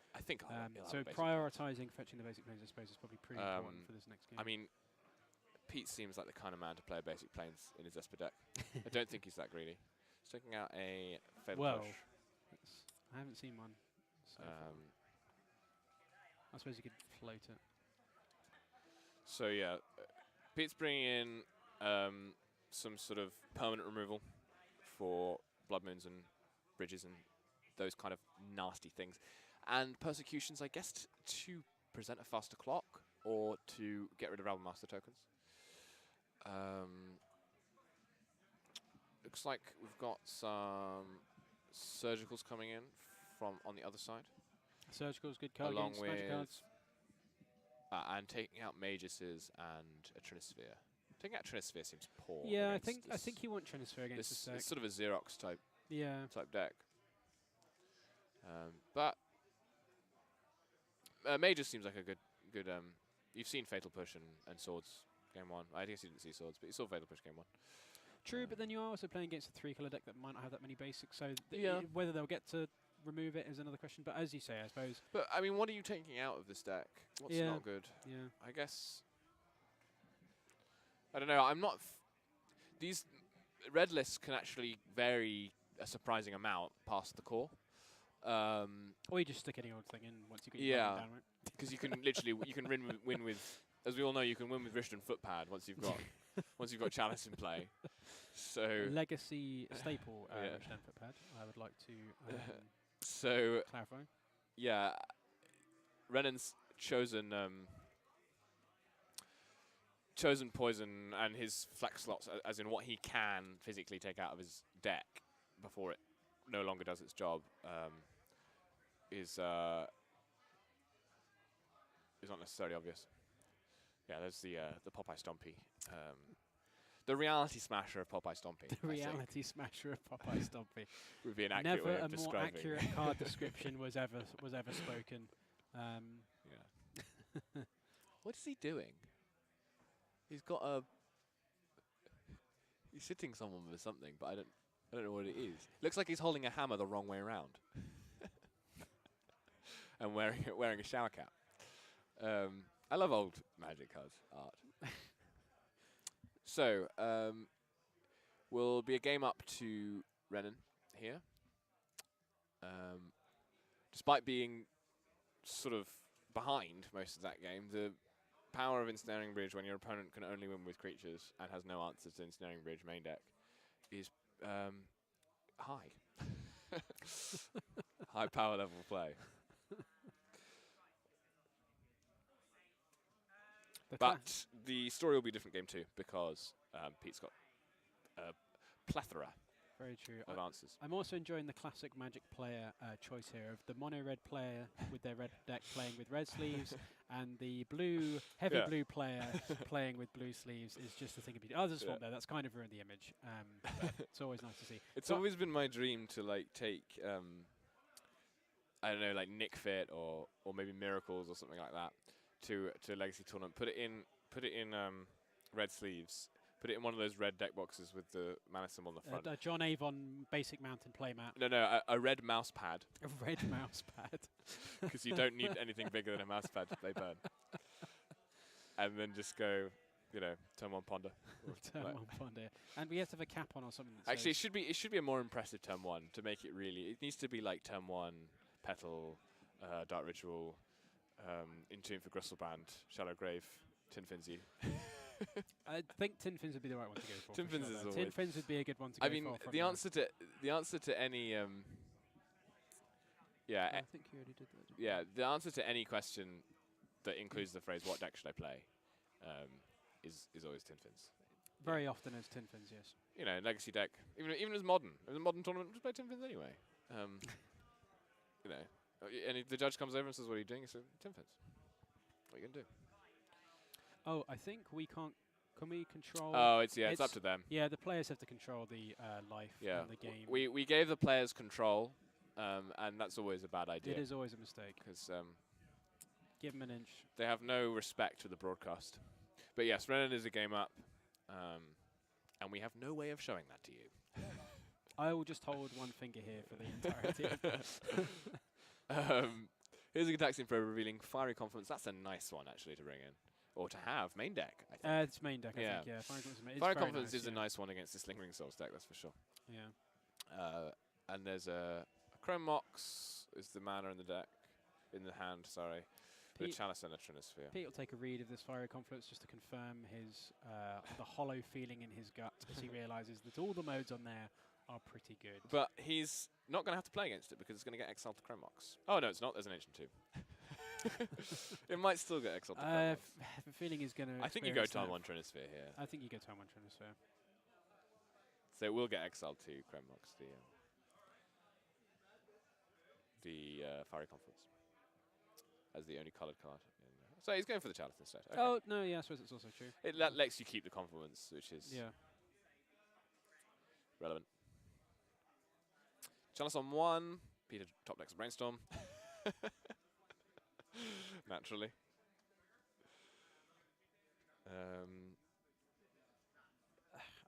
It's trying to see what he's got in his hand at the moment. I think a lot of 1 CMC cards by the looks of it. For a second, I thought that was a scoop.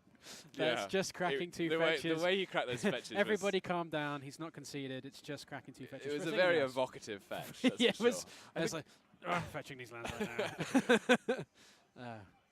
I think Pete's pretty unhappy about this Chalice. That's true. Although I wouldn't. But not necessarily surprised. Yes.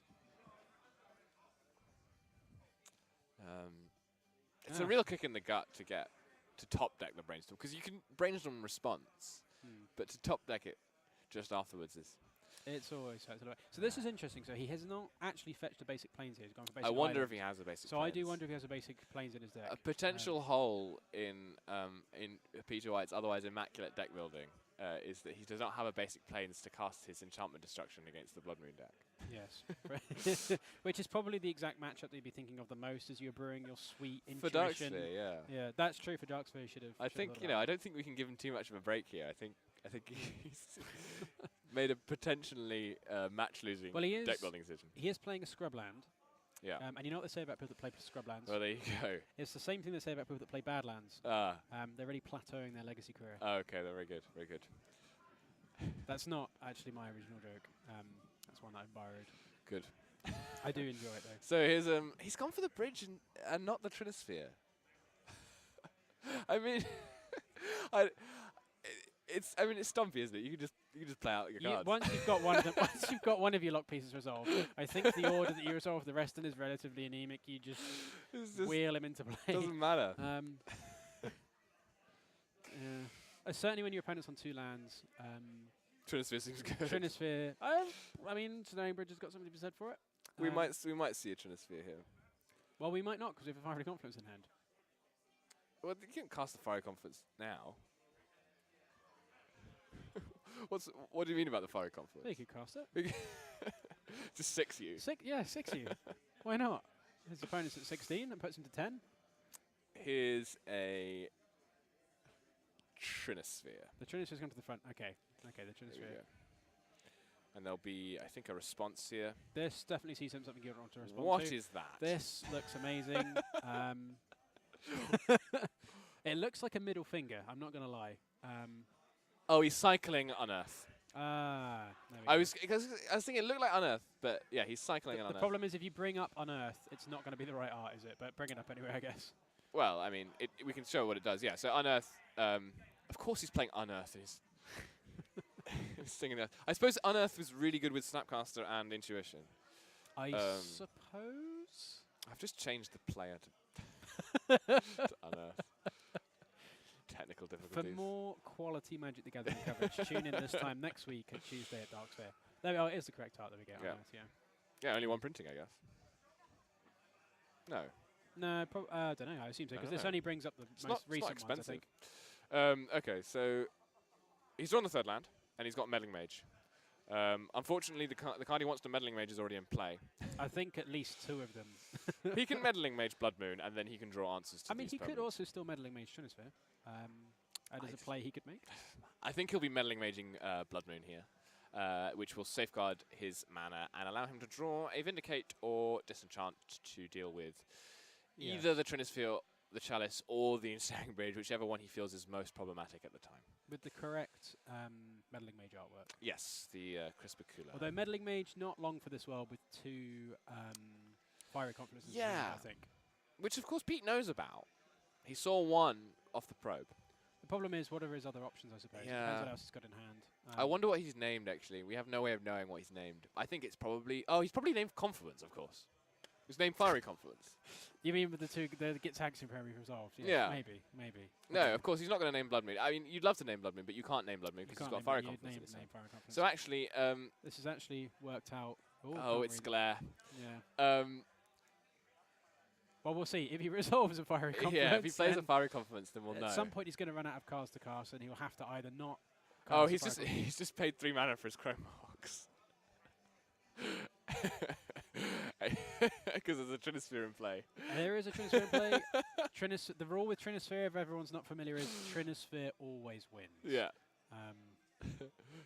Yeah. So of course he's named Fiery Confluence. So if Renan draws a Blood Moon and can keep his Ensnaring Bridge in play. If he draws a Blood Moon, he'll keep Peter off his answers to Ensnaring Bridge, and from there, it's difficult for Pete to win. I don't think he has a win con. We didn't see anything coming from the sideboard that wins through Ensnaring Bridge. He didn't have anything in game 1, so he needs to just remove the Ensnaring Bridge. True, but or win before Renan can get rid of his cards. I mean, Renan at the moment is looking at it, depending on how often he taps this. Ancient Tomb is looking at a 2-turn clock with the Lingering Souls and the Meddling Mage, considering he can't actually cast the Firing Confluence in his hand. So he's definitely not in a particularly good spot at the moment. But he can play the... Right, so he can exile this Spirit Guide and play the Raven Master, which will stop the Meddling Mage from attacking. That's very true. But then at the same time, though, Peter can flash back, I guess, the other 2 Lingering Souls. Yeah. And of course... Not being able to cast the Confluence means it will stay in his hand, which means Bridge won't stop any tokens from attacking. Exactly. So I guess, in a way, Meddling Mage is Pete's answer to Ensnaring Bridge. Just slightly interesting. But if Renan draws another Chrome Mox, he can exile the other Fiery Confluence. He could, and that's actually kind of an interesting point. So the Chrome Mox actually is paying the 3 for the Chrome Mox to exile the Fiery Confluence actually is pretty good there, because he's trying to get the card out of his hand so that he can get empty-handed for Bridge. So as much as we might jest, that's actually a pretty good line and quite an important one. So it looks like an Intuition is in Pete's hand, and he's doing the maths here. He's in a good spot because the only way for him to not be able to attack is if Renan exiles this Fiery Confluence, which isn't statistically likely.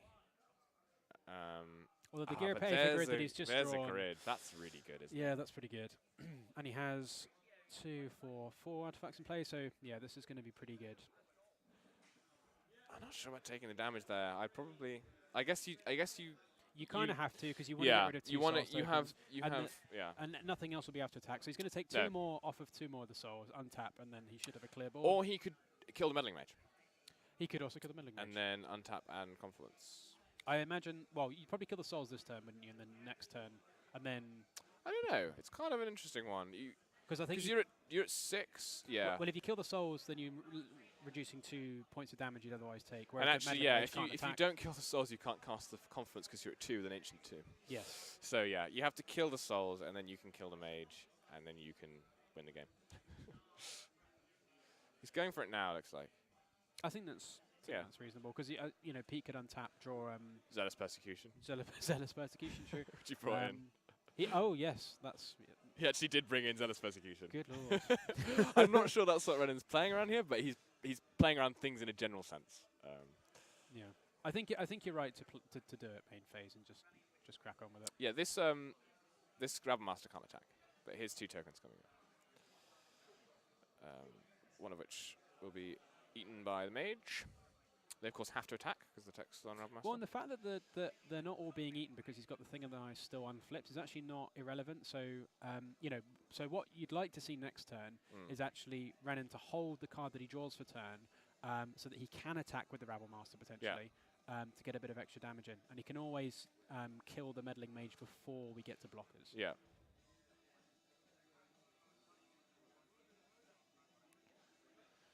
So Pete's thinking about this new development. What his options are. He's got a lot of options. He's got quite a lot of cards. I mean, the world is his oyster. He does have an intuition in hand. But I think a lot of those cards are also 1 mana, 1 CMC. And a lot of Pete's good intuition options would be 1 CMC. Out of interest, does Chalice of the Void and Trinisphere, so if you were to cast a 1 CMC spell under Trinisphere, does that... It would still get counted. Yeah. You'd pay 3 for it, and it would get counted for being 1. Swinging for 2 here. Putting Ronan to 4. Peter is in a pretty bad spot here, you're right, Tom. That grid is really nice. Again, not universal in these lists, but showing its colours, its worth here. So he's going to have to pay 3 mana for that because of the Trinisphere. Yes, you're right. He is going to. But both players have forgotten. Yeah, I know. Pete's got it. Pete knows what he's about. Or is he thinking about casting something else? Has he? I'll go and... Yeah, go ahead. Assuming I understand Trinisphere correctly, which I believe I do.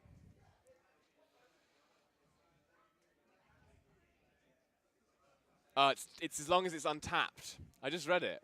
It's as long as it's untapped. Since when has that ever been relevant? Oh. yeah. That's hilarious.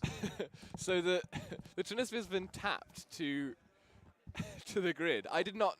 It's the old Winter Orb thing as well. Like if you tap these old artifacts, because they were, what were they called? Because they used to not have the text on them because it was the type of artifact that they were. Yeah. That they wouldn't work if they were tapped, and now they have the text on them. But I actually didn't know that Trinisphere was one of them.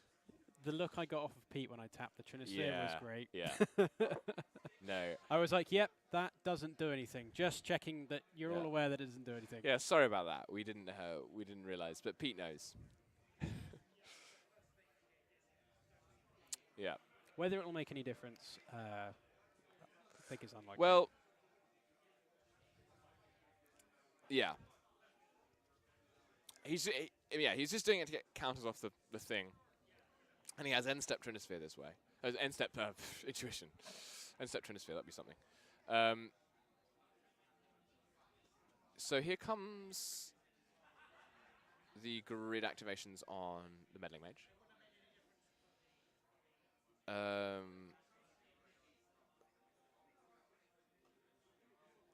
So we'll see if Renan will do what you mentioned, which is to wait until after combat to play a card out of his hand so that he can attack with the Rabble Master. I think it's pretty free. I think so. Pretty free it is. damage, Here to be honest. And it also makes it more difficult for Pete to block with the thing in the ice. Yeah.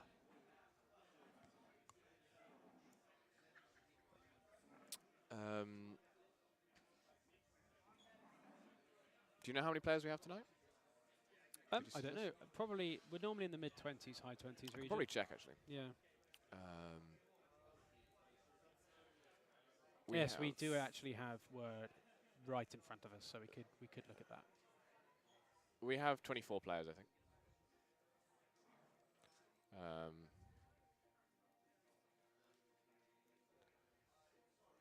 Yeah, we have 24 players at Legacy tonight, which is pretty healthy. It's pretty good.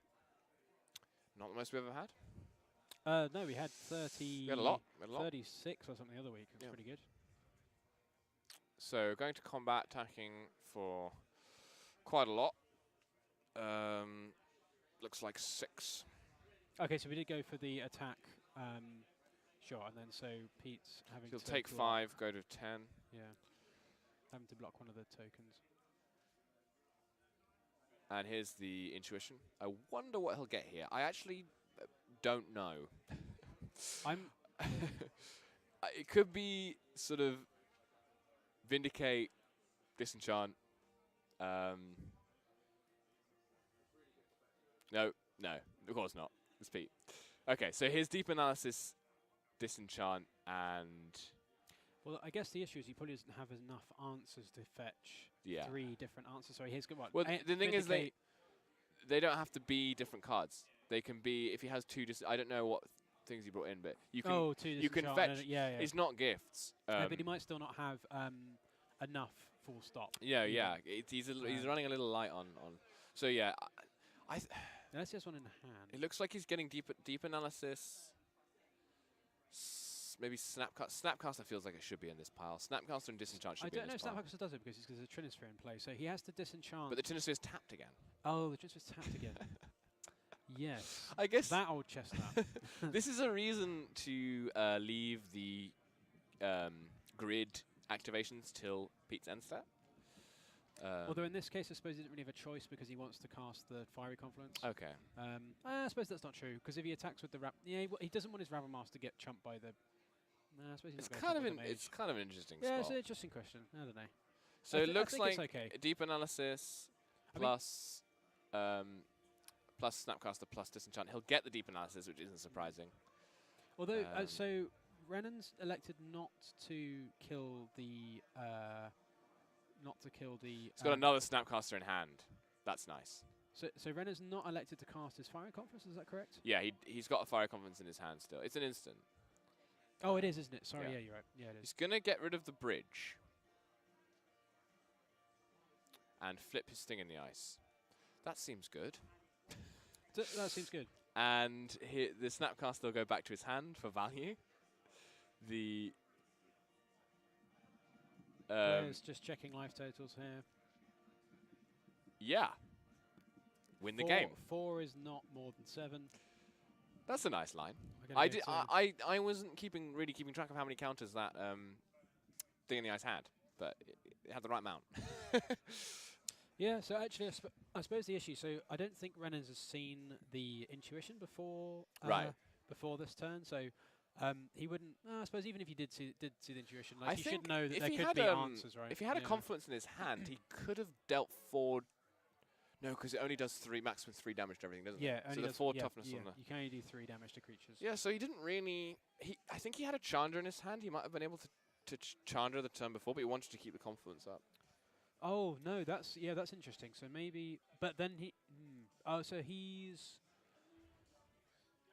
Yeah, maybe you need to think about whether he can flip the fact that you've tapped the fact that the Trinisphere is tapped and the last turn that caused issues. I suppose you have to think, okay, my opponent could flip the Thing in the Ice, which I've probably forgotten about because I got the bridge out, so I'm like, oh, whatever. Yeah. Yeah, definitely. I think you're right. Chandra would have been the correct play, because then he would have definitely been able to kill the Thing in the Ice. But you're not really again. You're not really worried about Thing in the Ice at that point in the game because you've got a bridge in play. End step Intuition into Snapcaster Disenchant you isn't a line that everybody thinks of. No, true, but regardless of the Intuition, I don't think it matters because he could just draw Disenchant. He could just draw Disenchant and another cantrip that he can play 2 of because his opponent's tapped his Trinisphere. So lesson for everyone in chat: don't tap Trinisphere. Yeah. I didn't know that. I didn't know about tapping Trinisphere. It's a learning experience for us as well. This is nothing if not a learning experience for the commentary. So, opening hands for game 3. We have a Chalice, a Surgical, a Rabble Master, a Kozilek's Return, Ancient Tomb, a Mountain, and a card at the back of his hand. I mean, so this looks like a pretty good hand, to be honest, for pretty good. Renan.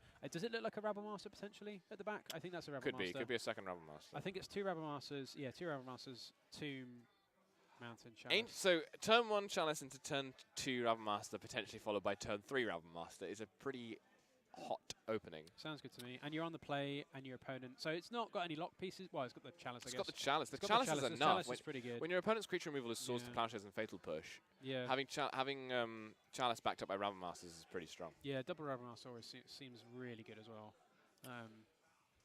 And Pete taking a mulligan here. We're going to 6 cards. And it's still not too bad, I guess, if he's got the Scry, but certainly he's going to need something good in his open. Obviously, he doesn't know this necessarily, although he is against mono red, so I suppose you'd assume that. But he's going to need something pretty good to fight through this. Yeah.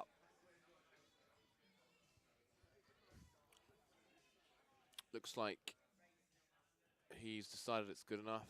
Looks like an Island Lingering Souls. There's a Force in hand and there's a blue card. So Force is really nice. Force blue card, I think, is where you want to be. Force is always the key card in these in these red matchups, because they put themselves. Sometimes they can put themselves at a card disadvantage to make their opening play, and so having Force is really nice to answer. Yeah, for sure. I think he'll let this resolve. Yeah. I suppose, yeah, it's not been. He doesn't have too much problem. Yeah, you're right, because when we look through playing around Chalice. Yeah. He might have. I didn't actually see what Pete sided out. He might have sided out some of his cantrips so that he can comfortably let Chalice resolve. Makes sense, doesn't it? Especially when you've got Intuition deep anal. Yeah. So Peering Kieran Alal, that's a nice one. I like that card. We'll see a turn 2 Ravenmaster, which I think will get forced here. Possibly. You would. I think there's a strong argument for it. Because does Pete have a mentor in hand though? If he's got a mentor, I think he's got a mentor in hand. Mentor? It looked like a mentor. Okay. If there's a Monastery mentor in Pete's hand, then I have a feeling that he might be tempted to let this resolve. Because mentor fights Ravenmaster pretty well, yeah. Pretty well, although Renan's got a pretty nice hand to match up against that potential mentor. He's umming and ahhing about the Force here. It's very with this Chalice with this Chalice on 1, it's very difficult for Pete to remove Ravenmasters. Oh, that's very true. Yes. So you do want to, okay. Here's a Force pitching Accumulated Knowledge. I think that's Accumulated Knowledge. I didn't know that he was playing Accumulated Knowledge as well. That's not Accumulated Knowledge, surely. Cunning Wish. What is that card?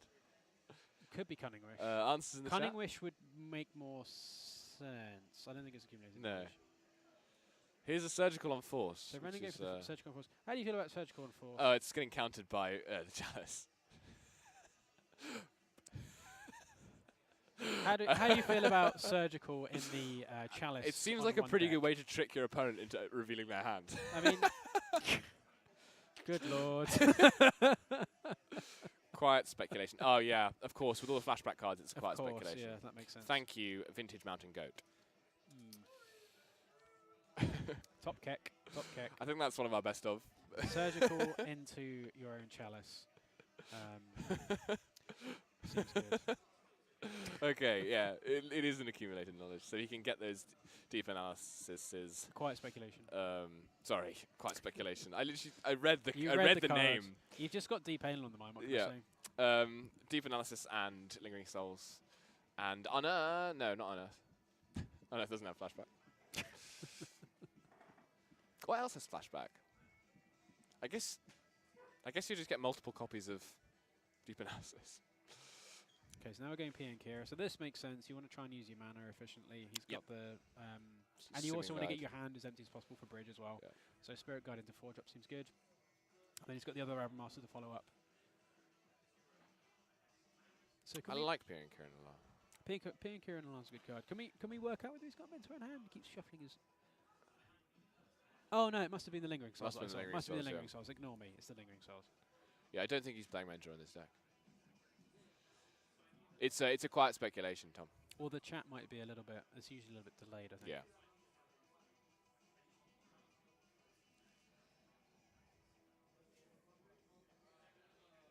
Okay, fetching his Tundra here, casting Lingering Souls. It's pretty good against Thopter tokens.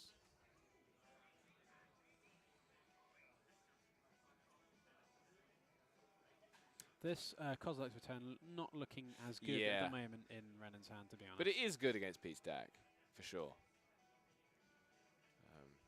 Deck that's winning primarily with Lingering Souls, seems.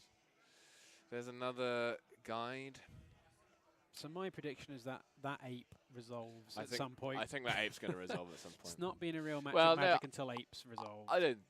I mean, only has 3 mana, so if he draws one of his... That's true, I guess you could hold it. Yeah, that's true. You hold it. You played the Ravenmaster. Yeah, that's true.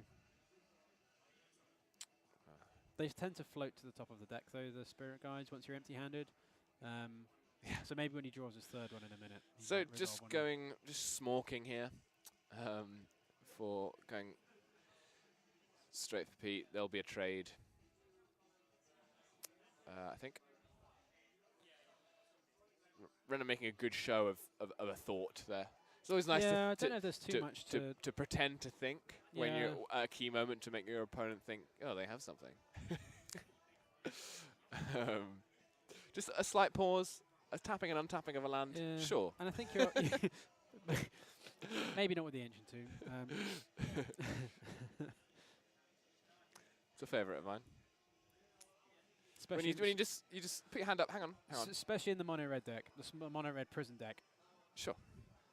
Resolves. Yeah. I pass priority back to you. And he's passing without playing the Overmaster, so he's afraid of something.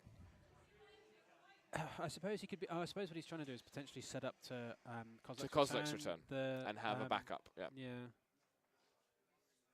This is pretty nice. So does the Fire Confluence, that does one to every creature, but I suppose it doesn't matter because we've got the Peering Curl on our left, so we can clean up the tokens. He can, if he wants to use his guide here, he can. Yeah. I think Patience is nice though, because I think you can get more here. I suppose that's true, but you also at the same time I suppose need to keep the pressure up on Pete because if he draws it, because you've only got a Chalice on one, Pete can play around that pretty well.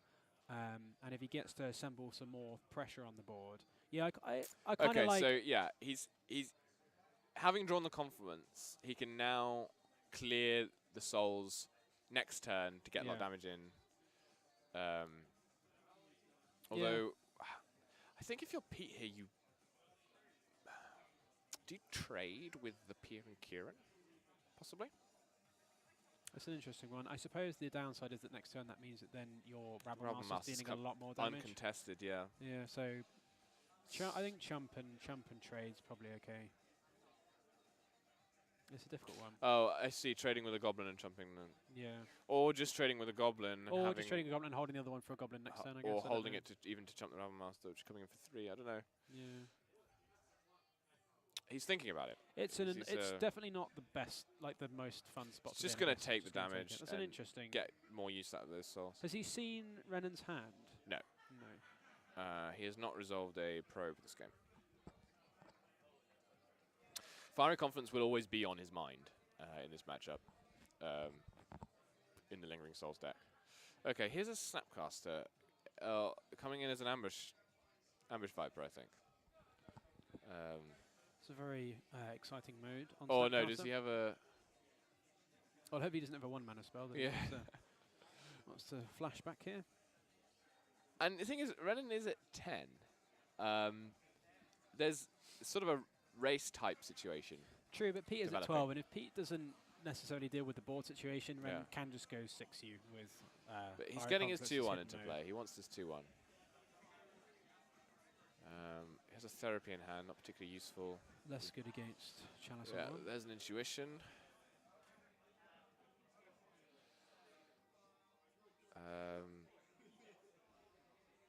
Swings in the air. Has the Snapcaster to block the Rabble Master next turn, but this Confluence could be backbreaking. I think this is going to set up for a very nice Confluence. And you're right, Patience here looks to have paid off very nicely for Renan. Mm-hmm.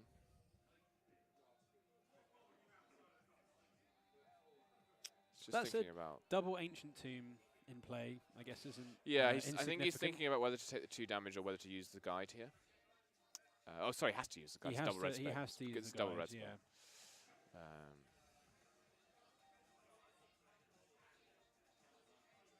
So just deliberating. I think I like 1 damage to everything for you. Attack for 5. Sorry, for 6. Yeah. Putting you to 2. Seems nice. Seems good. So, yeah. Is there a force? Or do you Intuition for force? I think Intuition for force is probably your play here, isn't it? Yeah. Which is okay because you've only used 1 so far. So I think we'll probably see Intuition for force here.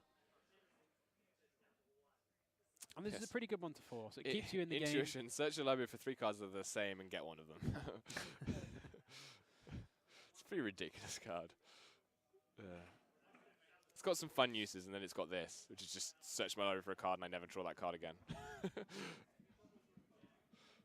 Not too busted as tutors go, I guess. No. Like it does have.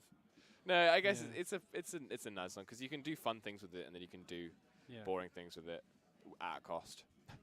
you get rewarded more for fun things than you do for boring things, which is nice. That's nice. Whereas Gifts Ungiven, you can only play for fun purposes. Sweet card. I guess no, you don't actually in Storm. Modern Storm. In Storm, you don't play for fun purposes at all. Strongly disagrees with you there. Yeah, that's sad. It's removed a lot of the decision making. You made gifts less cool. Why would you do that? In fact, Unburial Rights already made gifts way less cool when they printed that card. That's kind of cool. The Unburial Rights. Yeah, but it was way cooler when you had gifts before Unburial Rights because then it wasn't just automatically gifting for 2 cards. Yes, that's true. Well, the better one was when you used the old printing of Gifts Ungiven. So your opponent said, "No, you have to." Oh, you have to get more. You have to get more. Judge. The judge says, "No, your dreams are dead. Yeah. You can just get those 2. Enjoy your additional one." This is why I like playing Gifts in Vintage, because I feel like Gifts in Vintage preserves much of its original colour, while also being completely busted. I mean, it still is blue in Vintage. Because you've got a lot of things to choose from. You can go Lotus, Yawgmoth's Will, Snapcaster, Noctis Revival, Time Walk, and many other combinations. Another Gifts, maybe. Gifts in Vintage, I think, is my favourite. That's your favourite Gifts, is it? My favourite Gifts. Good lord.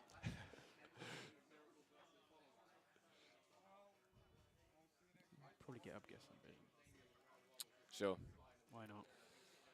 Just get up Yawgmoth's Will while you're at it. Get up Yawgmoth's Will while we're at it. So that confluence has been countered, but Pete's still not ahead on board. He's got this Raven Master to deal with. And if he goes down to 2 life, the Pier and Kieran can kill him by throwing a chalice at his face. Although with Renan being at 2, if there's any way he can squeak through a little bit more damage, that does become more difficult. But as you say, it's definitely... Oh, well, now we've got the... Saprazan's scary. No. Saprazan's scary. The other one. Someone corrected us on a... It's in chat still, yeah, it's in chat somewhere. I can't remember what it's called. Who knows? It's Teetering Peaks, I think. It wasn't Teetering Peaks, it was... Oh, Teetering Peaks is the one that buffs. Yeah, that's it's a stupid limited one. Sandstone Needle, I think. Sandstone Needle, okay. There we go. Sandstone Needles. I think it was a needle of some description. So yeah, down to 2, throws the chalice at the Snapcaster to get rid of the blocker, and can potentially attack for 8 here, which would be lethal. Does Pete have anything? Sorry, for 9. Sorry, for 10. 2, 3, 4, 5, 6. Some amount of damage. Right on time. So now that Chalice is gone, he can brainstorm. He finds a Zealous Persecution. Finds a Zealous Persecution off of the brainstorm. And hopefully he's done this in response to the Raven Master trigger. You would have thought so. You would have thought so. This is quite good, isn't it? Finding a... Although that's... yes, no, yeah. So that's a game-winning Zealous Persecution, because he just... Yeah, he's just checking the triggers on the stack, because if he removes those goblins, he'll only take 2 this turn. Hold on. In fact, he would survive anyway, the trigger, I think. I think so, it would be +3, and he would take 5. Hold on to your seatbelts, chat. It looks like he might well be pulling himself out of this in spectacular fashion. I mean, because because Pete reached for his sideboard, instantly knew what to bring in, put it on the artifact, enchantment, destruction, cool. Grabs 2 Zealous Persecution. And you thought, well, not sure about that. Here it is, winning the game. It shows a lot of format knowledge. Yeah, and certainly this matchup. This seems like a matchup that Pete wanted to win this one more than Renan did, I think, in this case. Zealous Persecution against the mono-red prison deck. But it's true, yeah. It actually turns out there's a lot of value out of tokens in this deck. So it's... And I suppose in the Lingering Souls deck, it's even... Like, he's going to have them. Yeah. So it's pretty heads up to bring those in for the... They're just doing some maths at the moment. I think at most, depending on when the trigger is resolved, at most Pete should take 5 damage. because there'll be 1 from each. Each of those creatures will become a 1/1, so and then there'll be +3 from the 6 damage. So I think Renan's currently contemplating his life choices, and Pete is currently explaining to him the winning why line. his life choices are so bad. Pete's explaining the winning line. Yeah, there's just a little bit of maths. Assuming our life totals are correct, and Pete is at 7, if this was done after the Rabble Master trigger resolved, which I think is the main dispute, he'll go to 6. He'll take 6 and go to 1. Yeah. There's lots of dice being thrown around. So take 5 and go to 2. Well, he won't, will he? Because Zealous is also minusing on the other 2 creatures. Well, exactly. That's sorry. Yeah. Yeah. If it was done before the trigger, then it would be they'd be attacked by 2 to 1/1. Yeah. But if I think the Rabble Master trigger is resolving, I think Pete didn't say he was doing it in response to the Rabble Master trigger. So he'll get the +3 from the other goblins that then die after. But even that brings him to 2 life because of the 5 damage. So I think this is a slightly extended winning play. I mean, if you've made the winning play, you want to enjoy it, right? I'm sure Pete's quite happy to have won off a brainstorm into the sideboard. It's just quite poetic because the chalice gets destroyed for lethal, and then throw my chalice at your Snapcaster. I suppose he has no choice, does he? Because he's dead on. He's dying to the Lingering Souls tokens. I don't know because he had 4 life. I think he could have waited because if he didn't tap the Ancient Tomb, he has 4 life. Yeah, that's interesting. So yeah, get him, Pete. Got him. Peter White. Esper Thing. I think we need some victory comeback emotes in chat. That was pretty impressive. That was Come on, nice. Chat, let's get some emotes going. That was quite something. We might have a chat with. Would you like to have a chat with Pete? Yeah, let's get Pete up. About his deck. No, you stay here.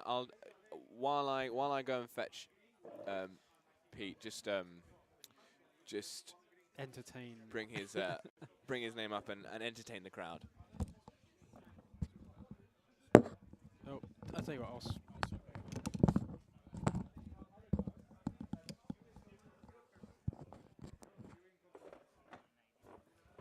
Oh, do you want to do standings? Yeah, go for standings first.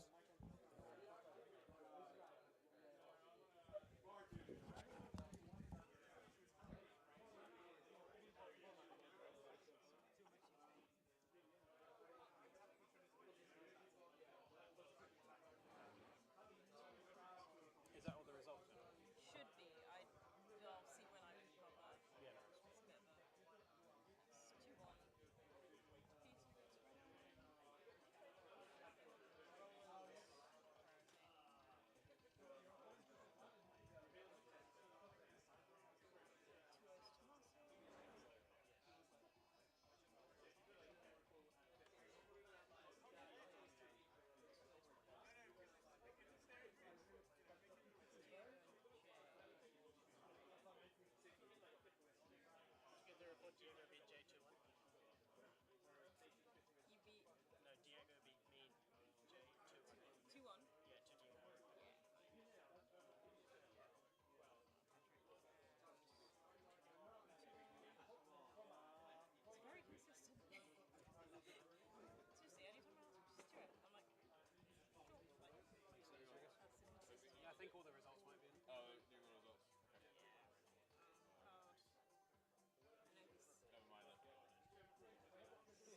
Hello, welcome back to round 4, our final round here tonight. We have Tom Brown versus Patrick. What's his last name? You know? Schoner. Patrick Schoner. And we have a interesting matchup. We have Tom again on his Thingtuition, Team of Thingtuition deck. And against a deck I just had a quick flick through. It's a Pattern of Rebirth deck. Abzan colours. Yeah, let's get Pattern of Rebirth up. What does Pattern of Rebirth do? What Magic the Gathering nonsense does Pattern of Rebirth do? It's a 4-mana enchantment that looks for... Okay, so when enchanted creature is put into a graveyard from play, that creature's control may search her library for a creature card, put that card into play. By creature card being put into play, this card, of course, means Emrakul, the Aeon's Torn. Oh, interesting. Progenitors, I believe, is also Progenitors a good choice as well. I suppose you could put Birds of Paradise into play. Could put Birds of Paradise. Snapcast the Mage. The ones I saw were Progenitors and Emrakul. The deck is also playing Death Shadow in combination with Sylvan Library, which is quite nice. That's pretty good nice combo. It's what we call a combo, yeah. I believe, in the business. Yeah,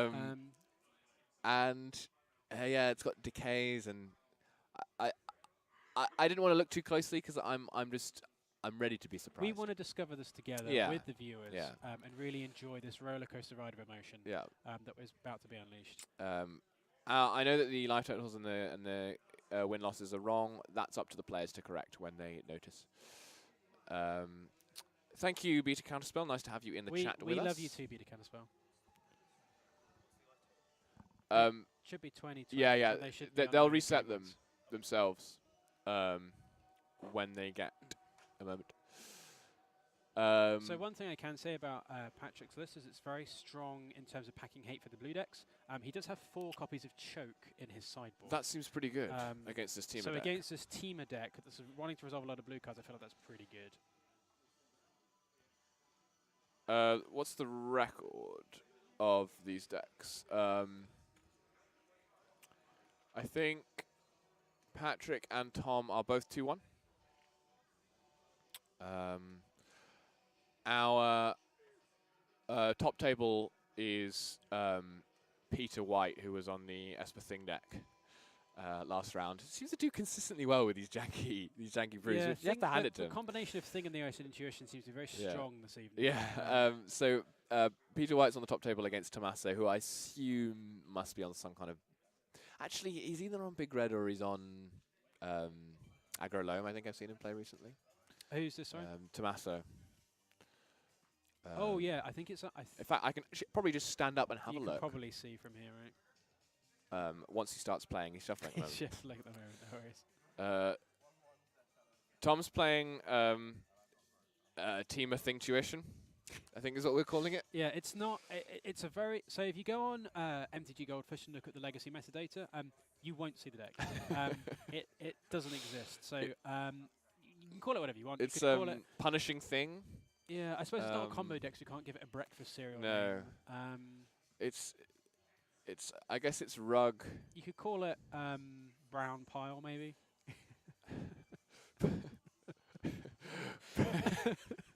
Brown Pile. I think Brown Pile. Yeah. Yeah, Tom's playing Brown Pile.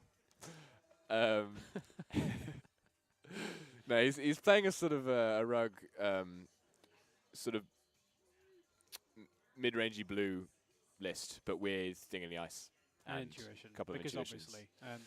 So there's a high market from Patrick. Patrick's deck is nothing if it's not full of legacy staples. Yeah.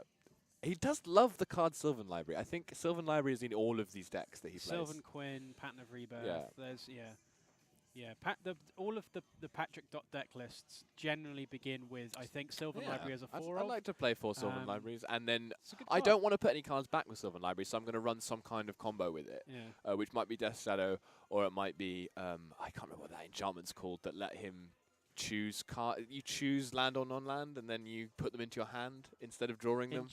So it just works around. It was in the Sylvan Quinn deck. Yes, I know exactly what you mean. It combos with Sylvan Library, doesn't it? Oh yeah, Beta can as well. Dark Sphere is, as Tom's saying, really close to Waterloo Station. If you just search Dark Sphere in Google Maps, you'll find it really easily. It's very close to Lambeth North as well, actually. I think it's 89 Hercules Road, something like that. Something like that. It's near Lambeth It's North. almost as if someone watching on the Twitch stream has access to the internet and could Google this information really easily. But who am I? Who am I to comment on other people's life choices? So, Overgrown Tomb. Appropriate against Legacy staple over. Well, yeah. Of course, he's running Shocklands because of Death Shadow, to give you more control over your life total. He'll have a Bayou as well, I'm sure. There'll be a collective brutality, abundance. Thank you, Vintage Manticket. That's not in this deck, but it was in the famous Sylvan Quinn deck that that Patrick was playing for a couple of weeks, which went 4-0 here at Dark Sphere. We did have the 4-0, so yeah, abundance is a hell of a deck, and we could have a 3-1 here with. The Schooner Special. Yeah. So here's a collective brutality, taking an intuition. Yeah. Overgrown Tom B, of course. Strong against Tom B. Looks like he's got a couple of punishing fires, which don't seem very useful in this matchup. Punishing is good. I think. I mean, taking the intuition. Like, firstly, that sucks because Tom's built the deck to resolve the spell intuition, and so in terms of the fun points, that's not so great. But also, it's left him with a hand of not a lot going on. So he's got a thing in the ice. He's got a couple of punishing fires. I mean, Patrick has to respect the fires in terms of he can't play too fast and loose with his Death Shadow, or his life total. But they're not. Without any... I mean, I guess if you've got the recursion, it means that you can't do the Death Shadow thing of keeping your life at 5 or whatever, because you'll just die to the punishing fire. Yeah, that's interesting. I suppose Grove of the Bone Willows. Grove is pretty good against Death Shadow. It's pretty good against Death Shadow as well. That's pretty interesting. It's that I think it's actually one of the main obstacles too, because people have sort of been playing with Death Shadow for a long time in Legacy, trying it out in various things, and then of course it started doing very, very well in Modern. You know, people tried it in Legacy before it was good in Modern, but then after it was good in Modern, people thought, well, maybe this card really is good in Legacy. We can make it work in Legacy. But I think between Swords to Plowshares and Grove of the Bone Willows, there are a lot of very commonly played ways to interact with your opponent's life total. For sure.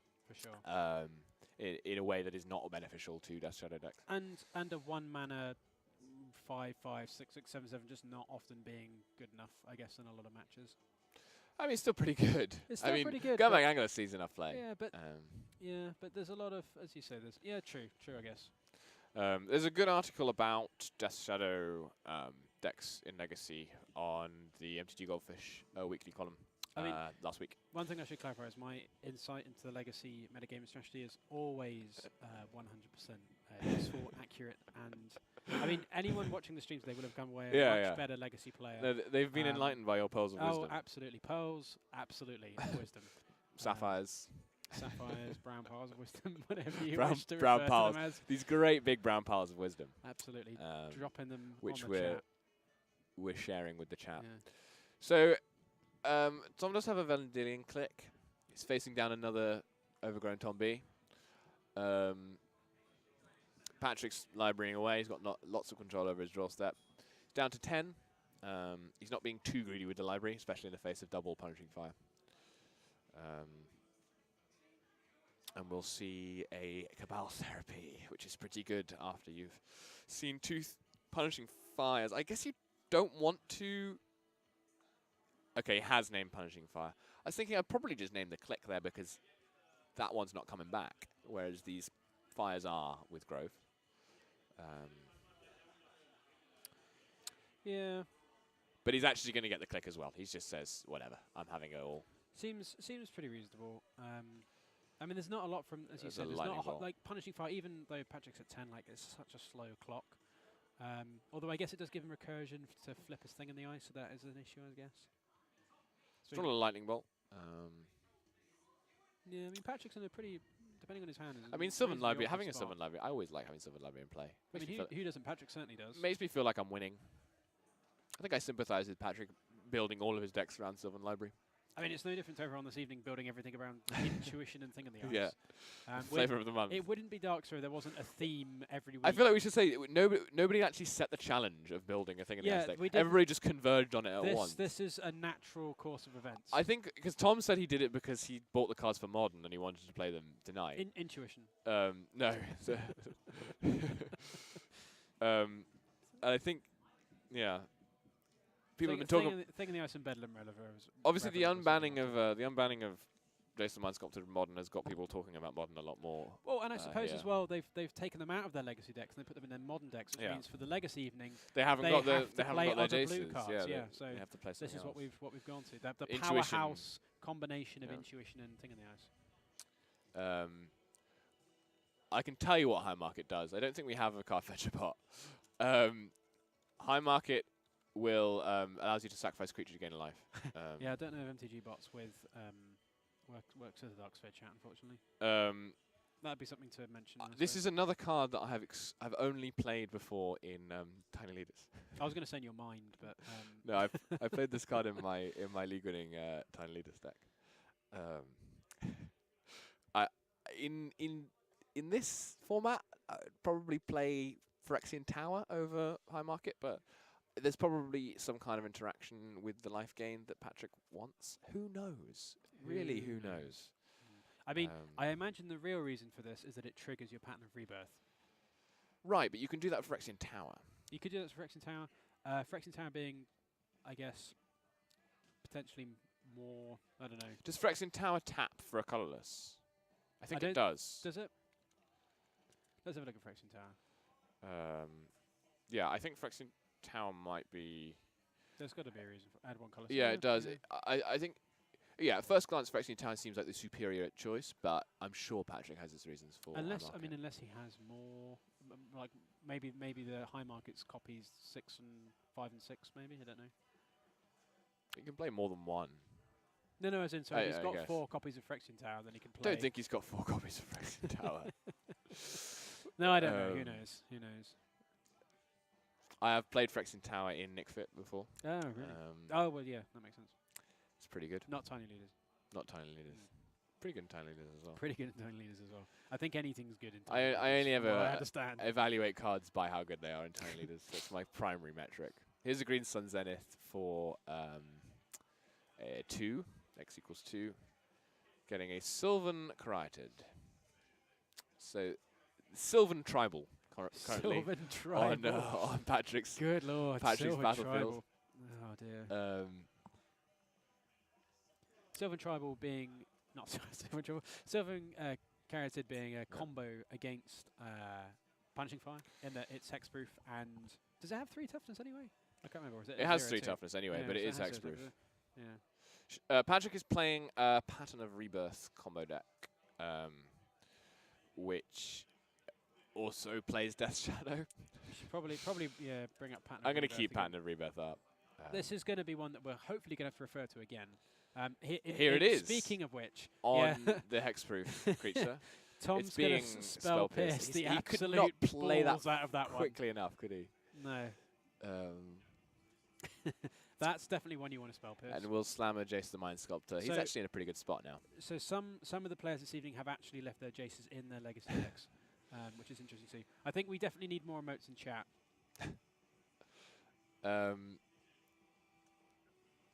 So yeah, I'm not sure. I'm not sure the interaction. What I'm trying to phrase here is why has Patrick chosen to put together a list that is both a Death Shadow deck and a Pattern of Rebirth deck? Why those two ideas work together? So the ecumenical question here that you're coming down on is why has Patrick chosen to put these Magic the Gathering cards in his Magic the Gathering deck? Well, the thing this is a question that I think a whole university of philosophers could ponder for a number of years and write very interesting, insightful research papers on the nature of humanity and decisions and the nature of life and choice. And I don't think anyone's ever going to come close to the real reasons, which is Patrick does what he wants. Yeah. So, well, he's gonna play this, so it's gonna eat a force, and that thing's gonna flip. Which would be lethal if there were not a Caryatid being played after the bounce to block it. You told him not to play this. And deprive us of this joy? How could you? I don't know if we have the power to ban people from chat, but that sounds like a bannable So offense.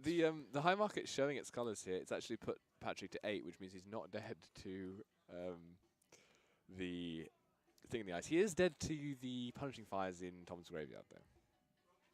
I suppose, yeah, the high market one's interesting, isn't it? I suppose, yeah, I don't know. He's gone to 4 off this library. He's played a Dryad Arbor and Deathrite Shaman. I think he might be dead anyway. Let me do the maths. He's going to game 1, go to 5. He'll take 4, go to 1, then he'll be dead in Tom's turn. Sure.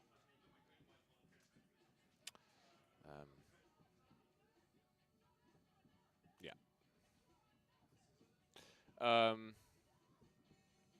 Sorry, no, he'll go to 3 now.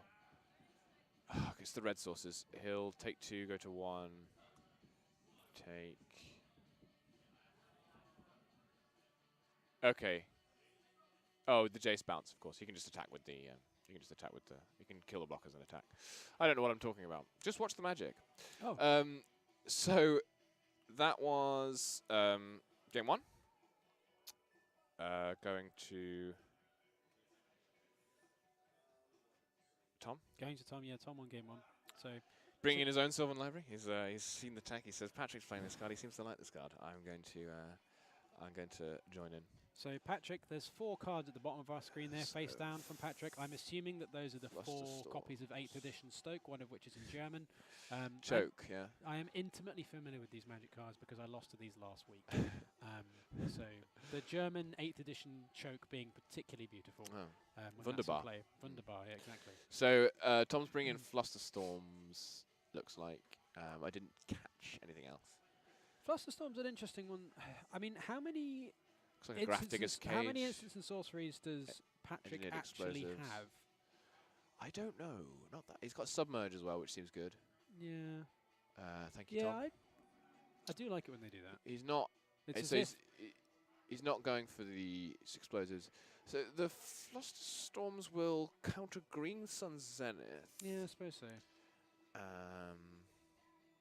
And natural order. And he's got natural order. He does have natural order. He does have natural order. And collective brutality. Yeah, so no, I suppose that's fair. And that's fair actually. Yeah, natural order being a pretty good. And yeah, the Grafdigger's Cage, of course, will stop creatures entering from the library, which will stop Pattern of Rebirth and natural order. And natural order, yeah. Natural order being a strong card.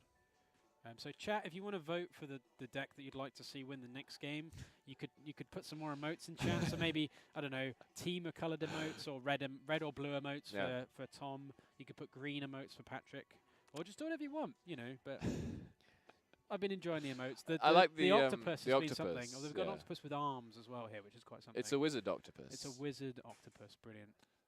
Why do I feel like there's a card somewhere with creature type wizard octopus? If there isn't, there should be.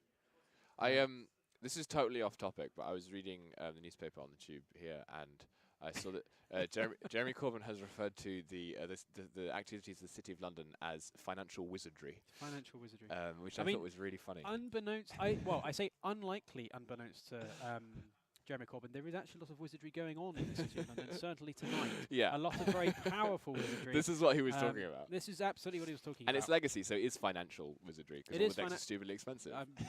Yes, well. So shout out to Big JC. Big JC, okay. Well, I guess he's little JC, isn't he? In comparison, he's little JC. He could be. Big JC being Julius Caesar. Okay, but so are the sharks, the wee sharks? Are they for Tom? Or are they for Patrick? Well, it's left shark, right? So it's going to be for Tom because Tom's on the left. Yeah. Because that is left shark. That's left shark. Yeah. So that's for Tom, I think. All right. Well, if you want to vote for, that's definitely Patrick. That's definitely Patrick. Come on, chat, get your votes in. And more cake. I appreciate the enthusiasm, but you've now voted for both players. Well, we don't know that he voted for Tom in the first one. That was just our interpretation.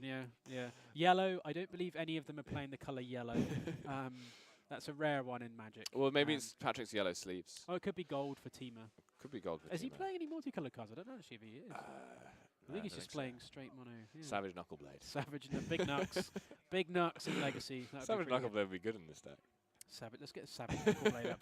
That's a card and a half. I do like that card. Savage Knuckle Blade. It was always the tragedy of Standard that it didn't get played. Not for lack of trying. No. Everybody tried Big Knucks. No, they are green. That's definitely a green. Okay. Patrick looks to be winning the chat emote race at the moment. So. Well, I mean, it's essentially a popularity contest. And I think Tom Brown often wins popularity contests, but some people don't seem to have taken issue with Tom's attire. Those of us in the booth obviously know very much about fashion. Yeah. Well, I mean, being the best dressed of the two of us, I think I've got a lot to say on this topic. So, Patrick drawing a hand of Thoughtseize, Eternal Witness, Sylvan Karate, Pattern of Rebirth, Verdant Catacombs. I can't see what that other hand. He doesn't like it. Yeah, Tom's looks like it might have been a one-lander. Tom's gone for the interesting Magic the Gathering player approach of looking at my cards after my opponent has one by one. I guess just to intimidate them. Intimidate them. You stare them out, or draw out the anticipation of what's going to be in my opening hand. Yeah. It's a really nice hand though. There's a Volcanic Island, Ponder, Lightning Bolt, Force of Will, Bedlam Reveler. Also, just to clarify to chat, it's actually 1-0 games to Tom Brown at the moment. Patrick hasn't won a game yet, so we're in game 2. Nice. It's just an issue with players being able to hear the commentators there, which is unfortunately a recurring issue here. We are working on it. So Patrick now knows the contents of Tom Brown's hand. This is nothing if not a high quality operation. He's going to Thoughtseize him anyway. That's true. He's going to Thoughtseize him anyway. So.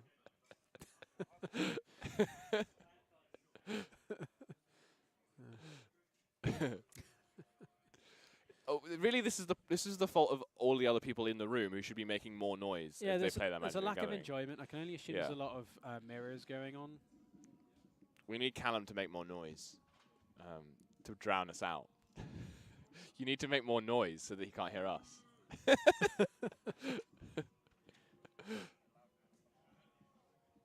The structure of this room as well is it has a very interesting echo because it's essentially a sort of large corrugated metal shed. Well, it just so happens that the way the shelves are positioned, that the booth behind the cash desk at the back of the room happens to echo perfectly to exactly where the it's really strange when you're there. When you're there and you listen, it's like those strings between two cans. Or like if you hold a seashell to you and you can hear the sea. It's like something like that as well, right? Where you just hear nothing. When you're in, just mindless whittering. Or in the case of Patrick, Tom's entire hand. I guess yeah, maybe we should. Oh, cool. Oh, that's why they normally have music playing. Yeah. Okay. No, they've got music playing now, so hopefully they'll be able to hear us. It's fine. We just won't talk about the game, and we never do anyway. So, we'll just talk about Magic Origins Limited instead. I mean, everyone loves Magic Origins Limited. Who doesn't? Okay, Evergrown Tomb, facing down Volcanic Island here. Tom appears to have run away from the table. He's intimidated. In terror, I would have thought, yeah. He's intimidated. I think he's still talking about the fact that he can hear us. Yeah. I don't know how we do that. I don't know how to do it. He'll just have to focus on the game. Get him to put his headphones in. Get him to put his headphones in. Or they can put the headphones in, I don't know. It's yeah. I'll leave it to you. It's not the first time this has happened. It's fine. We just won't say anything relevant. We won't. Yeah, we've managed that so far. I don't imagine it's too difficult. Yeah, I mean that was the first relevant thing I've said. Apparently Patrick needs to go full Patrick. Patrick needs to go full Patrick. You never go full Patrick. Otherwise, you never come back. So, a collective brutality here, so that Patrick will gain legitimate knowledge of Tom's hand. So all our hard work has been undone. Hasn't been provided by me. His clear advantage has been removed. Now, I don't think he even needs to play the collective brutality. Honestly, I imagine the mode is drain you. Yeah. brainstorm and response, putting back some magic cards could be played cards, with the cards team that mana base. we're not allowed to tell you what they are. Some Magic the Gathering cards were drawn, 3 of them, and 2 of them will be put back on top of the library. Yeah. That's all we can really say unless we're going to elicit a glare from the feature match area. I can just say it very quietly. Oh, we can whisper it, yeah.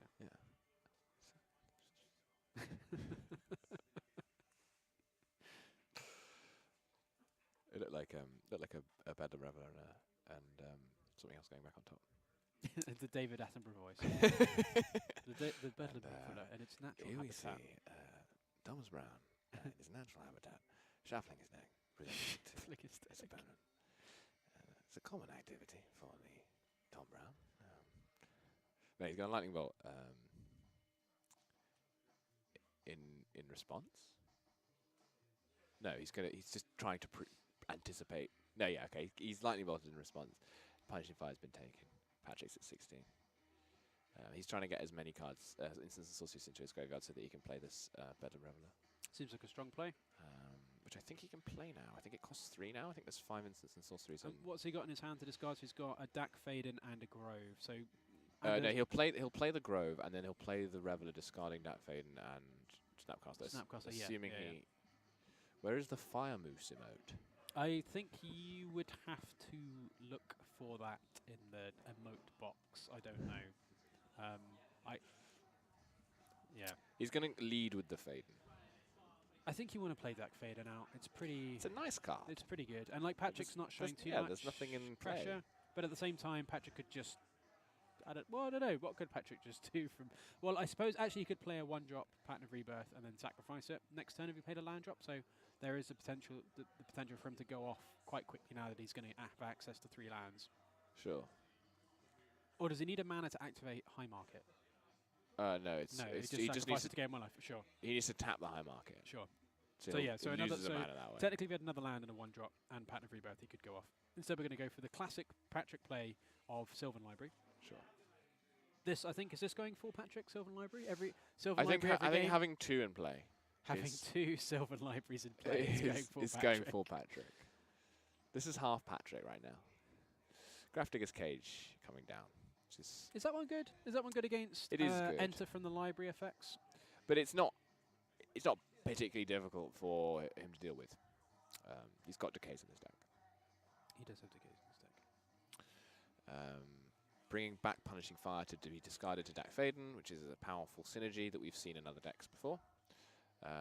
I know that Diego is a big fan of the Punishing Dak deck. Would that come under the definition of a combo, do you think? I think it's synergy. I think synergy. Oh no, it's an engine. Sorry, an engine. I believe the technical term is an engine. An engine. Choo-choo. There's lots of food in chat. There's a lot of food in chat. I'm glad I ate before I came. I didn't eat before I came. So. Well, all this talk of brown piles kind of put me off. Looks like Patrick's got a. I can't say it out loud. Do sign language it. Oh, we could write it on a piece of paper and hold it up. Looks like Patrick's got a choke in his hand. Oh, this is this merits the Attenborough voice if no other card does. It's not actually Attenborough anymore. It's kind of sleepy Terry Wogan. Sleepy Terry Wogan. So Terry Wogan's just signed on to BBC Radio 2 Breakfast.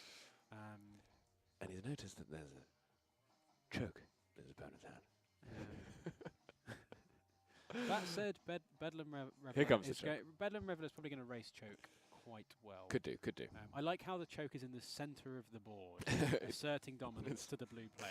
You will not untap your islands this game. Is it the German 8th edition choke? It is the 8th. I don't know if it's German. It's not low. Okay. I think it's just the English version because the German name for choke is quite long. Oh, I see. So you can just about see that that's a shorter name. Is there a... I don't think I can say that out on stream. I just did. It's fine. It's not a... Make your own out of other emotes. There you go. There's a... Whoever can come up with the most constructive emote orgy wins. Here's the Reveler. Wins the respect of their peers and the rest of chat. Has Tom just drawn 4 cards off a Reveler? No. No, the cage was already in play, right? Yeah. Yeah, he's just got it behind his lands because that's what he does. Reasons. He's got a Dak Vaden. That's it. Überwucherung. Überwucherung. Yeah. Überwucherung. Sure. Why not? Why not? Why no, not? it's Wucherung, isn't it? I don't know. I have no idea. Über. I'm sorry. I'm so sorry to all the German speakers watching. Well, I'd also like to say to chat, I'm sure your legacy play skill will have improved massively after certainly this short aspect of commentary. Yeah. It's probably not the German word for choke, is it? He's probably just put the German word for like something horrific. No, that's actually the German word for choke. Sure. I reckon that's etched into my brain from last week. It's just the classic thing when you get people on camera to say things that they don't know what they mean. Yeah, it's probably the German word for brown pile. Yeah, apparently the when Aston Martin launched the Silver Mist in Germany, I believe mist is the German word for brown pile. So they didn't do their localization properly. Brilliant. I like how Big Nux is still on the card localization. He's going to stay there. He's staying there for sure. We'll get Dak Vaden. Dak Vaden's a nice card. Dak Vaden is a nice card. It's underplayed. I mean, it's not underplayed because it's not particularly useful, but it's awesome. It is awesome. Much like Savage Knuckle Blade. Yeah. That's a nice little emoji fiesta. I think that's a strong emoji clown fiesta. And so this is interesting. So Tom's elected to Intuition for all of his some more non-island lands. Yeah. And certainly some more groves. Seems like a really strong play with his Punishing Fires. So we can start putting a bit more pressure on Patrick here. Yeah. The fire engine with Dak in play is it's very, very powerful. Yeah, it's very strong.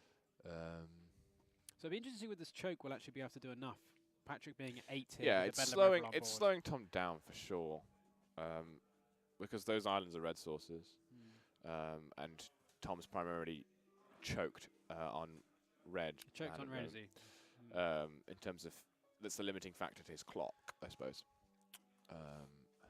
He does have lethal on board. No, there's creatures in play. I stopped looking at the board. Does he have lethal? Are there magic cards in play? What year is it? Yeah, it's because Tom puts his creatures behind his lands, so they're not matching up directly. It's always helpful for coverage when it's that way around, right? With Patrick's creatures. Now, if everything that is a terrific emote, whatever that is. It's a spaghetti machine. Spaghetti machine. That's brilliant. Wow. That represents our commentary tonight. What a continuous stream of knowledge and improvement. Yeah, absolutely. Of knowledge and insight. Continuous stream of spaghetti and meatballs. High quality technical insight. Yeah. That's what we strive for. We don't always achieve it. I will be the first to admit that certainly I think I've been holding up my end of the bargain. Is bargain safe to unbad? Yes. Yeah, I think so. I think it's the safe word. Here's a Dak Vaden emblem. Which doesn't seem particularly useful at the moment, because Punishing Fire kills. Punishing Fire can't target any permanents at the moment. Oh no, I guess he could take. Well, he can't target any permanents that will not die. Will not die to the Punishing Fire. So. Okay. You gain control of it. I wish they'd put it on his side first, and then it would have made it really clear what was going on. Yeah. This is several people plus Shrek attacking. That's also a pretty good chain of emotes. Although we've seen the octopus a lot. I like the spaghetti machine was pretty good. Spaghetti machine's good. Maybe the octopus could be manipulating the spaghetti machine in some way. I don't know. Do what you want. We'll leave it to you. We'll leave it to you. Yeah. So Patrick down to 6. He's. So there's an Eternal Witness. He has got a natural order in hand. So he does have a natural order. Okay. Whether that helps though, I'm not sure. Because he is at 6, so I don't know whether an Emrakul wouldn't be lethal, and a Progenitus wouldn't. Again, also wouldn't do enough, I guess, because I suppose it could block. Yeah. It's an interesting, and he's going to have to take damage. No, he's not going to have to take damage off the Llanowar Way, so he could cast the natural order. He's at 5. We'll see what he does here. He might have goodies from the sideboard to get with natural order. Yeah, that's true. I wonder what he could get. He might have I guess there must be. You would assume so. Then there must be a package in there. I guess you can only get green creatures, right? With natural order. Yeah. I assume so. I think so. So you can't even natural order for Emrakul. That's not how that card works. Let's bring up natural order, shall we? Rather than. I'm pretty sure it's sacrifice a green creature, get a green creature. Otherwise, there'd be no reason to play Patent of Rebirth. Natural order is just better, right? Yeah, but it is also natural order copies 5 and above. Yeah. Yeah, it is a green creature. Yeah, of course it is. I mean, yeah. So neither of us have played Legacy before this evening. I've never played Magic. I've actually never. I've never seen this game I before. thought this was Yu-Gi-Oh. Yeah, I came here for the Yu-Gi-Oh. I came here for the Pokemon Yu-Gi-Oh. tournament. And the Final Fantasy. Yeah, I don't understand these life totals. I'm assuming Patrick is at 500 and Tom Brown's at 1800. Where are their mana crystals? That's what I want to know. The resolution on these Hearthstone cards is really bad. We'll see the Grove get back. The Punishing Fire. So what did Patrick get back with the Eternal Witness? I didn't see. Why would we have paid any attention to something that's going on in the match in front of us? What a question. This is what happens when you get people with the attention span of a goldfish to do legacy commentary. He's going to kill the Eternal Witness. Taking control of it first with Zach Faden. Patrick will gain a life. I suppose, yeah, Punishing Fire and Dak Faden's ultimate don't really work very well against High It's pretty good if you've got effects that trigger when your creatures die. But no, yeah, Dak Emblem's not great against High Market. There's a Brutality. And another Choke. Doesn't seem particularly useful. So, yeah, Patrick sandbagged this natural order. But he is at 3 though, so it'll be interesting to see. And and Tom, as we know, has access to his Punishing Fires. Yeah, it's not looking great.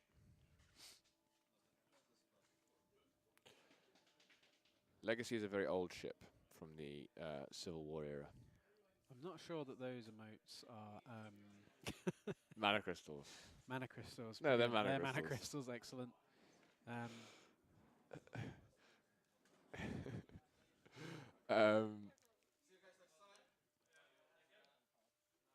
What's going on here? Oh, he's actually going to pitch the natural order to Brutality to gain some life, I think.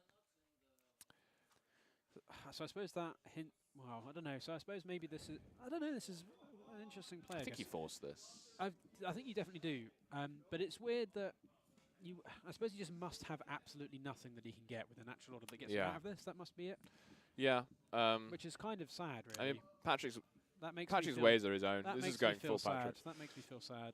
I feel like I feel like we should have enough spirit that he should have something that he can get with a natural order. A Terastodon, maybe. Terastodon. Well, I mean, Terastodon. I mean, that's the sort of thing that I would imagine he would should have in his sideboard. So he might even. Maybe. You mention it, but he might actually have Terastodon. That's why I mentioned it. That would make sense. That would make sense. I think Tom's sort of outplaying himself here, thinking about intuitioning. Can he just kill Patrick? Potentially.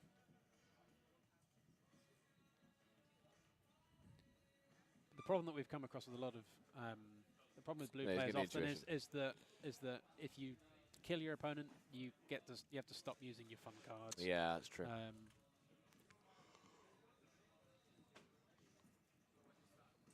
Going to show us the Submerge. Grafdigger's Cage that is in play also stops natural order. Oh, of course. Which is, again... I'm so sorry. We should really have noticed that. I mean, it is behind the lands, again. I don't see anything behind the lands. I can't, yeah. As far as I'm aware, Tom has just lands in play and a Dak Faden, which is also a land because it's in the same line as the lands. And is revealing his hand face up, which is... Yeah, I think... I think Dak Faden has an Imprisoned in the Moon enchanted on it, just turned it into a land. So are there many ways out for Patrick here then, I guess? Nope. Death Shadow? Yeah, Yeah, I suppose that's true. Death Shadow could block the... The Emerald's not going to do it. Death Shadow with Dark Fade and Emblem. How do we feel about that? Ah, okay. Dark Fade Emblem, I guess, makes anything that Patrick could do rather difficult. We're just trying to squeak out these last 4 points of damage for Tom here. Yeah. Which he should be able to do. You would have thought so. He hasn't untapped He can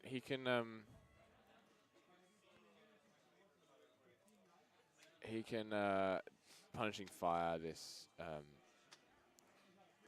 Oh, there's the pattern of Rebirth. But there's a cage in play, right?